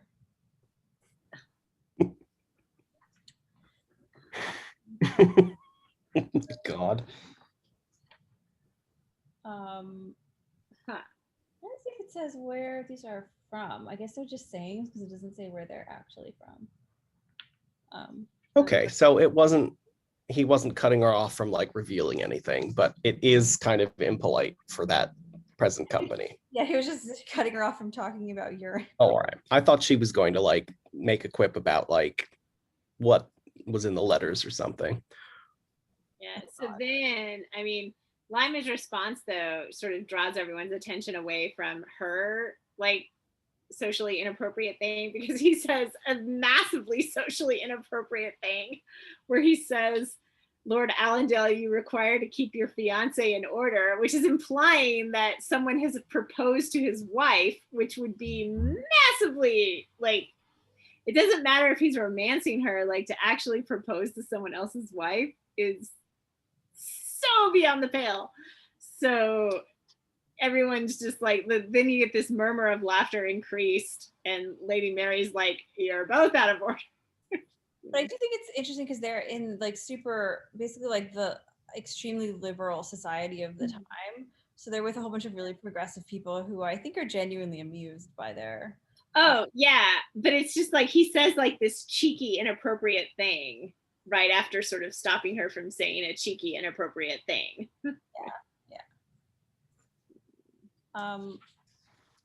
We skipped over this to go to this quote, but I just love the genuine smile on his face when he first sort of beholds Philippa, and like the 2 years difference from when he last saw her and how much she's grown and like how right she looks in this kind of situation.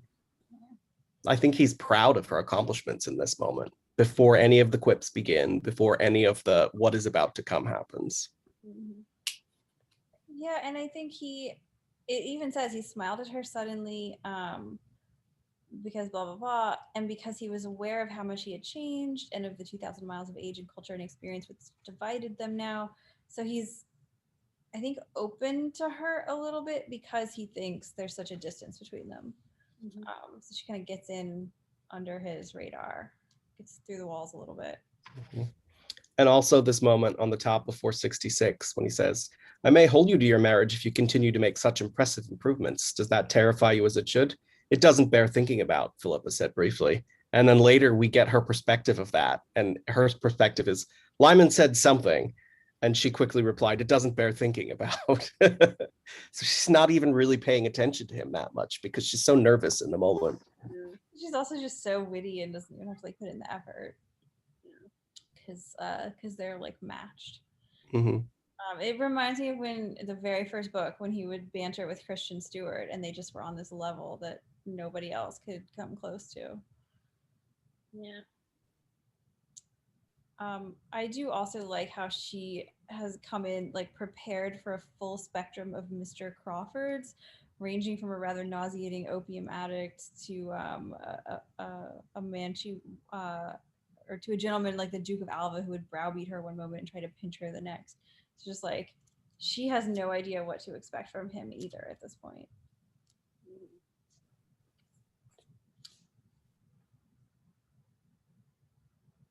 And then I do like how she reads him wrong. Like she's so insightful, but she also reads him wrong. She sees, like, she thinks because of that smile that the letters had never gotten to him and that Austen had misconstrued what had happened. And then he looks at her delightful and full of open-eyed candor and says he got the letters. So he goes from like a genuine smile to a very fake one. Yeah.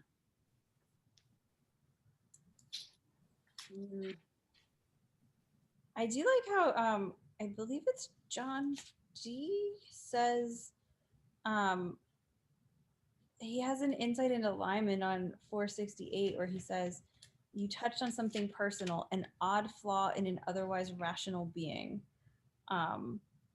So even he sees, like, I think this thing with Sibylla and the bastardry is, yeah, it's just this like flaw in the root of him that is just messing everything up in a person who otherwise would be pretty cool.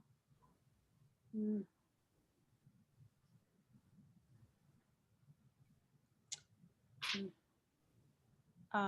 I think also, please say stuff if you guys have things. But Dee, you mentioned in one of our previous sessions that you wanted him to talk to Philippa, or you thought the only person he'd be able to talk to would be Philippa because she had been through all that stuff with him. Mm. And then here we start having examples of that where Mary Sidney mentions that the Russians are skillful at chess, and Philippa's hand closes hard on her wine cup because she knows what that would mean to Lymond. So we already have this, like, she understands him in a way that no one else can because she was there. Yeah.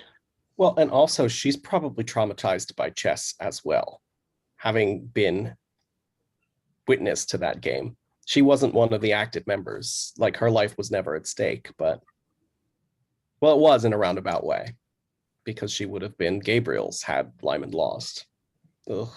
And she, I mean, she was terrified for Kuzum, and she had to watch the other kid die, so she's got her right to be traumatized by chess too, for sure. Yeah, but I just don't think there's anybody. I don't think anybody who wasn't in that room can understand Lymond. Like, even if they don't have the same, like, she doesn't have the same experience he had, and she didn't have to make the same choice he had. But I think if anyone, she has the most potential to understand. So he plays music, which I think is the first time we actually see him playing music. He's done it with the men in Russia. Did he do And it? he played that. Oh, that's right. Okay. Played something. Or was it just singing in Russia? I don't know. He played a lute at one point. I remember I love pointing out every time he gets to play music. And he's done it several times in this book.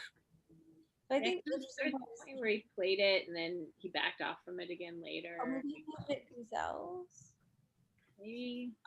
I think he played something the night that everybody went to dinner at their house. Like, Dick and Chancellor was there, and then later Viscavatu attacked him on the rooftop. Okay. I love Philippa's insight into it because she says, yours isn't music, it's numerology. Mm-hmm. And just the idea that even if it's like exactly the metaphor of what he had that final exchange with Guzel about. Like, she's like, she implies like you've come out of this a stronger person, but Guthrie says the opposite, like you're killing your soul, and like Philippa sees that as well. You're killing your soul, like you're acting like you came out of it. You're playing music and playing chess like you're a functional person, but you're not really playing music, Right? And you're not really a functional person. No.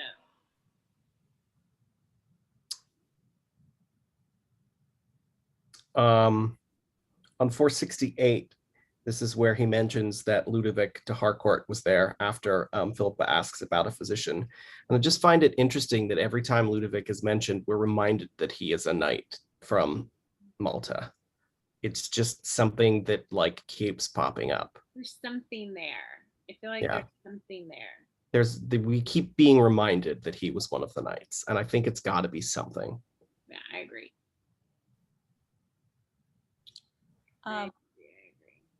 I also love Lymond saying, I noticed you capped all my best quotations, because, like, obviously we see that their banter is just so entertaining, but like even he is starting to see it, even if he's not fully seeing it. I think he's genuinely impressed, especially during their private conversation as well. Mm-hmm. Yeah, I think he's surprised by her, and impressed. And then so they have this very long sequence of exchanges about the politics of the time. Mm-hmm. And a lot of quotes from, like, probably letters of the time.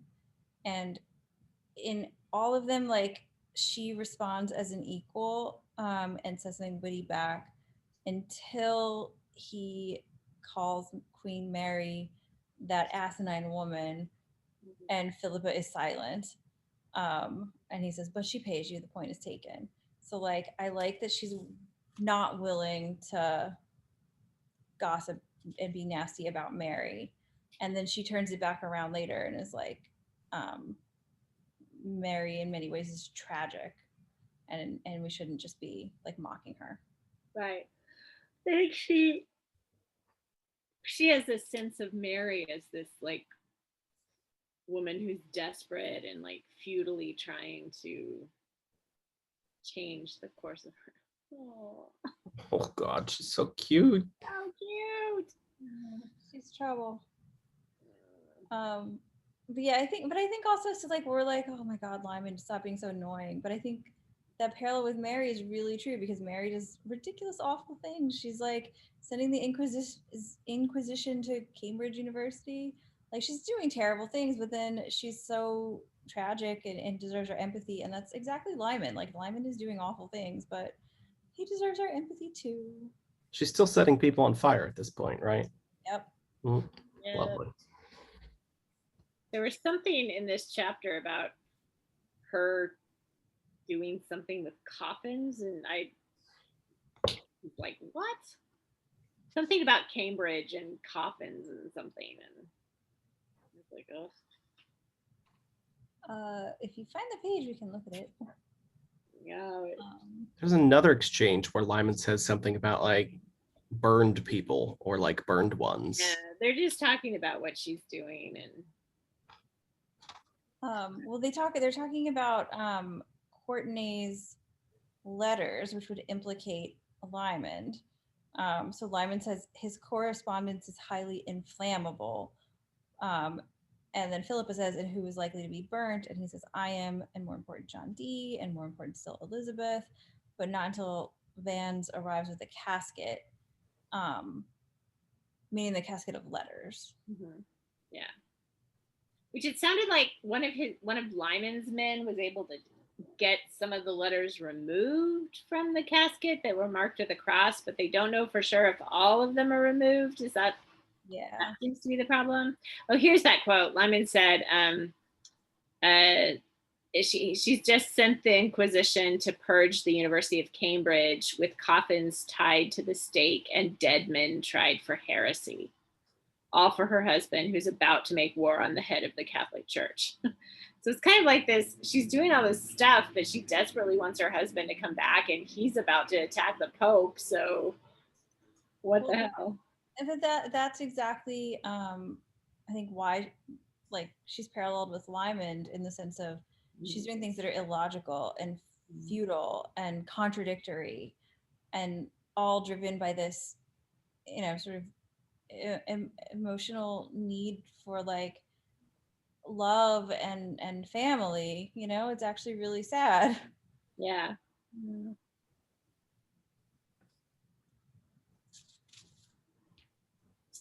Also, what is your take? Okay, 479, halfway down the page. So he says the queen is tragic. Like, she's far from asinine. This queen is tragic. You see then, now then, Philippa said in an apparent non sequitur, which was the very essence of cunning, will you play for me properly? So clearly that's a reference to like Lymond is also tragic, that, she's trying to perhaps get him to see that. Like, what was your take on that? Like, the very essence of cunning. I think she's building up the whole time to pointing out explicitly the parallel between Lymond and Mary, which she finally does. Yeah. And it's interesting that she also assumes that there's some sort of coercion on the part of Gazelle, that he was with Gazelle for, like, because she helped them. Yeah. I mean, I think this is like the line she has at the bottom of 481, she says, "You despise Mary Tudor. You are offered love and won't accept it except on your own terms. That isn't tragic. It's the word you've just mentioned. It's childish." So she's actually comparing him unfavorably to Mary, and she's saying, Mary's tragic, you're just being childish. Like, she wants love and no one loves her. You could have love and Yeah. letting it in. But again, I mean, Philippa doesn't know everything. She doesn't know all, but she certainly has guts to call him out on this stuff. She's one of the only people that's ever stood up to him like this that I can recall.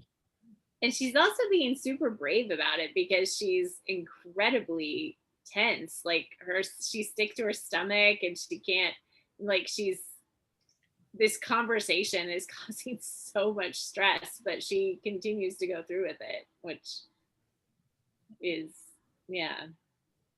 I mean, and she just calls him out in a way that, like, no one else has really been able to, because Richard tries, but he doesn't understand what's going on underneath, so he can't really do it effectively. But Philippa knows so well what's going on. And again, she does miss things, and she even says that, like, I'm not the Voda Bolshoi of Russia, so I make mistakes. But I'm the only one trying to help. But she calls him out. I mean, she flat out says, like, and if that isn't being damned magisterial, I don't know what is. It's my business because I love your family. And she, she's telling him, I guess, to go home. Oh, to go talk to Leonard Bailey. And she says, if you don't go, it's because for all Russia has done for you, you haven't the backbone. Yeah. He's like, you just don't want to face you don't want to face the truth. And that's cowardly on your part to not face the truth, which is interesting because right before this, Lymond said that Russia I've been taught to face reality, an excellent thing. And she's basically like, clearly you're not. Like, no, you're not. Yeah, but you can't face the facts in my letter. Yeah. So I mean, this is it. He's lying to himself just like Mary Tudor is lying to herself. Mm-hmm. Yeah. Yeah, and then this whole speech that he gives about how, like, important her and her mother are to him, and like how important their home is to him, but that, like, if she doesn't stop this, then he's going to, like, repudiate them and not see them anymore. And yeah, and like he's employed a lance she had never dreamed of against a place which had no defenses. And yeah. Well, because I think it's she's just expecting him to lash out in a more obvious way, but he lashes out by being sincere and saying, I owe you a profound debt of honor. And he talks about her and her mother, the shining model of wisdom and kindness and honesty.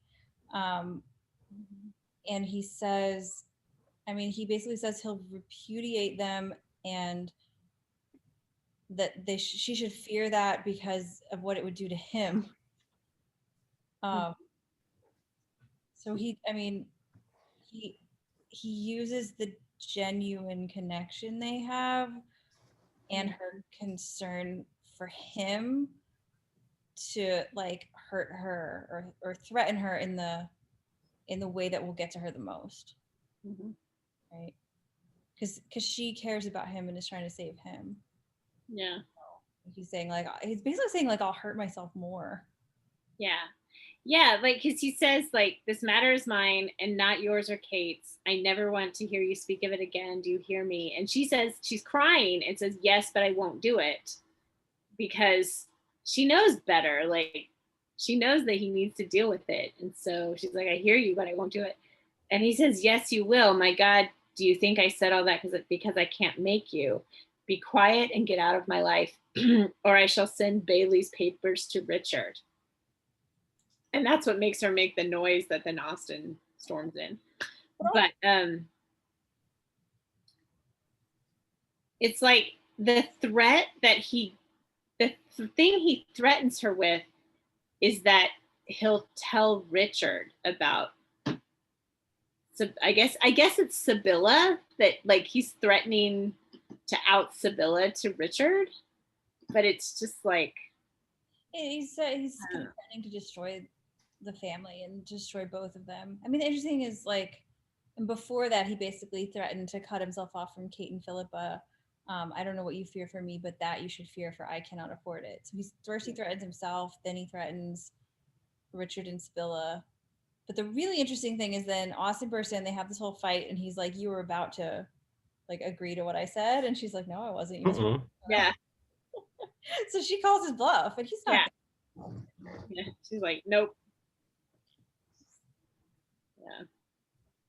Yeah. She says, you're thinking of someone else. I don't change from minute to minute. I don't change at all. So yeah, I just love that she doesn't let him browbeat her after all that. Yeah. And I also like his response, which was, I don't think you've changed since you were 10 years old. Lymond said, how fortunate we all are in some ways. And so I felt like that was a little bit of a nod to the fact that like he's glad she's not giving up a little bit, you know, like there's a part of him that like, it's kind of like, I feel like so often people like push against other people and try like, here's the worst part of me, here's the worst part of me, are you going to give up on me? And to see if they'll give up on him. And she doesn't give up on him. She's like, nope, nope, no, you know, and so he keeps showing her these horrible things and she's like, I'm not giving up on you. And there's a part of him that's glad about that. And yeah. Well, and there's a part of him that you know, he is so used to getting his way. And I think so it's so interesting because in this whole book he's like ordering people around. He's like, he says it becomes law like magic. Everyone does what he says. The entire nation of Russia, aside from the Tsar, is like at his fingertips. But then in this scene, several times Philippa just orders him around and he does it. Yeah. And it's most notable when she orders him to hit Austin Gray. Yeah. And and he says, I was going to. And she says, I know, and it'll take half an hour and end with an audience. Hit him. Yeah. And so Lymond, you know, ends up hitting him. And it's just like, you know, Mr. Vovoda Bolshoya is being ordered around by this 19-year-old, you know, woman. And it's just like, I think he likes that in a way. I think he likes that someone can stand up to him and tell him what to do. And like, he can't win with her. Yeah. And also there's another sign where it's like, okay, so he leaves. It says, back in Fenchurch Street, shocked by his looks, Adam Blacklock was rash enough to address the Vovoda, anyway, and was treated to the kind of response, white hot, venomous, and unforgivable, which he had largely spared Philippa Somerville. So like, he's so frustrated with her. But even with that, he doesn't go to the extremes of meanness. That was probably what she was expecting. Yeah. Instead, he lashes out at poor Adam, which is sad. But yeah, I think she was braced for him to just be blatantly mean, and that's why it hurt that he like used real emotion to hurt her. Yeah. And then he gets this what has to be some sort of severe migraine at the end of chapter 7, where he like has to be sort of in a dark, quiet room. Like it just sounds like he's got brain damage in some way, or swelling on the brain, or migraines or something. Yeah, the Holocaust in his head. Was there a scale for headaches? And this isn't the first time it's happened. He's been thinking about this and he knows very well what's coming. In its own way, sometimes it was better than thought. So this has been happening for a while. I don't know. Since before he was attacked by his brother, though, or because that's probably been about 2 weeks, maybe 2.5 weeks now, right? Yeah, I think that's what it was. I think Richard, because there's a point at the beginning of that, like the first time Richard hits him, he hits his head on the wall or the floor or something really, really hard, and then Richard keeps hitting him.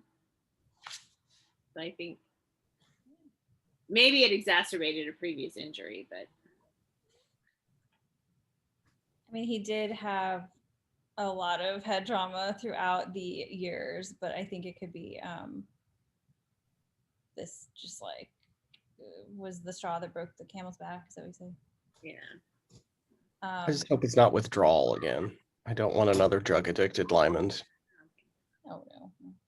Well, maybe one of his nurses is drugging him. That seems like It'll be the first time. that seems like a boring choice. I know.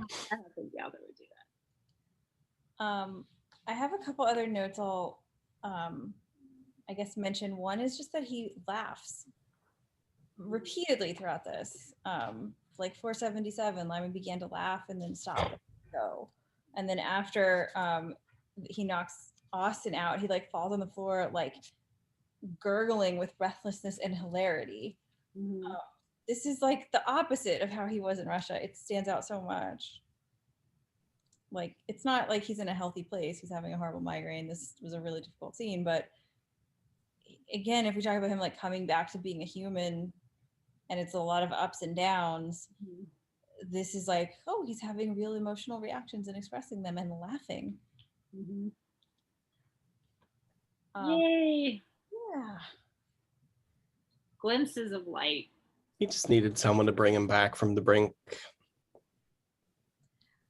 And he got part of the way there with Dickon, but. Mm-hmm. Yeah, but it is really telling, right? Because it's like this whole string of homecomings. He meets Richard. Richard hits the walls around him. He meets Marie de Guise. She hits the walls. Kate, Sibylla, nobody gets through. And then Philippa is the one who is actually getting through. Mm-hmm. Well, and you know who's really the only one that's left that would be a reunion with? Margaret Lennox. Margaret Lennox. Oh boy. There's another quote I'll also translate for you. Philippa they're talking about it's 478, Tristram Trusty. And she gives this quote, Germans do this, Italians, whatever. And she says, I don't know why they left Scotsmen out and Greco-Venetians. The only one I know about Greece is the old one. And this translates to, he who trusted Greek will be cheated. She's totally bringing up Guzelle. Yeah. So he's ripping on Austin. So then she rips on Guzelle and she knows not to trust her. And then it's later that she kind of calls out that she knows that he made that deal with Guzelle. Mm-hmm.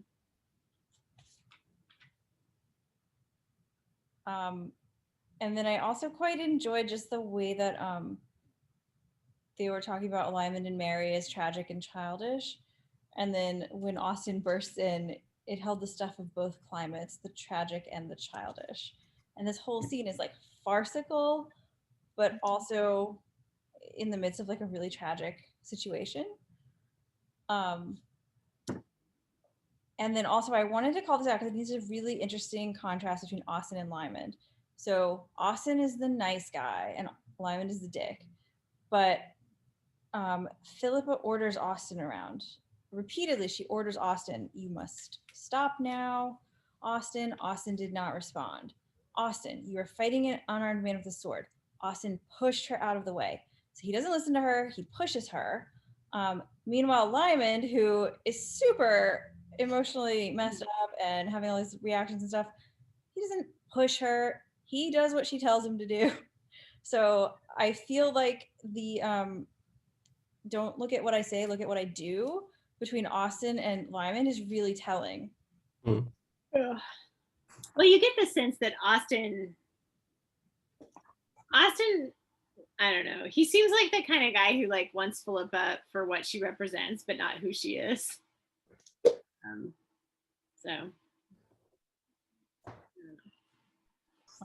Yeah, I don't like him. Yeah, because he's like the nice guy TM, you know. Mm-hmm. I'm the nice one. You should be with me, but like has an expectation that is actually not fair to her. Right. Mm-hmm. He wants something. Yeah. And he doesn't listen. Like she's telling you to stop. Don't push her out of the way. Yeah, well, it's you know, he's so determined to defend her honor that he doesn't stop to ask if she needs defending, you know, and it's like, meh. Yeah. Yeah, and exactly, because he bursts in and she like Lymond was not physically threatening her. Right. He didn't need to do that at all. Mm-mm. It's creepy. Okay, I have 2 more pieces of fan art real quick. Yay. So this, I believe, is this scene. It's Lymond and Philippa at the Sydneys. And this is Bella Rolls on Tumblr. All the trunks and the candlesticks and stuff in the background. And then this one was, I think, the previous chapter, but I don't think I showed it, or maybe I did. Is that Richard? Yes. Okay. But yeah, anyway, I'm so happy fan art exists. Yay. All right, you guys, any final thoughts on these chapters and hopes for what will happen next, or predictions? I'm glad we're going in a direction. It seems like we're going in the right direction, literally and figuratively. I really kind of have no idea how this book is going to end, though. Now that he's back in England, like, is he going to keep trying to go back to Russia? Will he go back to Russia? Is he going to find a reason to stay? Is he going to actually talk to Sibylla, or is that going to happen after he learns more about things?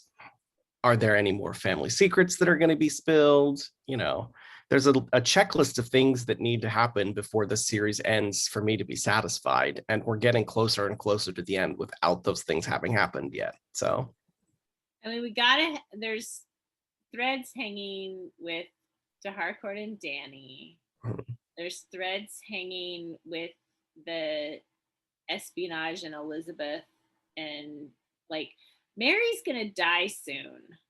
She doesn't live really soon, right? Really soon. Yeah, I think within a year or 2 or something. Like, she's gonna die really soon. So is there, like, what's gonna happen? You know, is Lymond gonna get caught up in like the beginnings of the Elizabethan court? Is that gonna be a thing? Are he and Philippa part of that? You know, we've still got St. Mary's wandering around France somewhere, I think. Like, I don't know where they are, but he's got a whole company of men like doing something somewhere. So, and then he's got some guys he left back in Russia. So is he gonna Right. How will Ivan react if he doesn't come back? What will he do to the men he's left behind? Hopefully. And Guzelle. I don't really care too much about Guzelle, but I'm interested to see what happens with her. Yeah, I mean, is it gonna? Hopefully, he doesn't go back to Russia. So that'll be. I really don't think that's going to happen.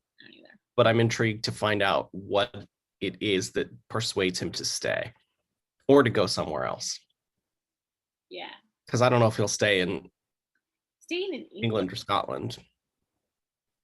I mean, we haven't really had the story set in England all that much, except that bit in Queen's Play.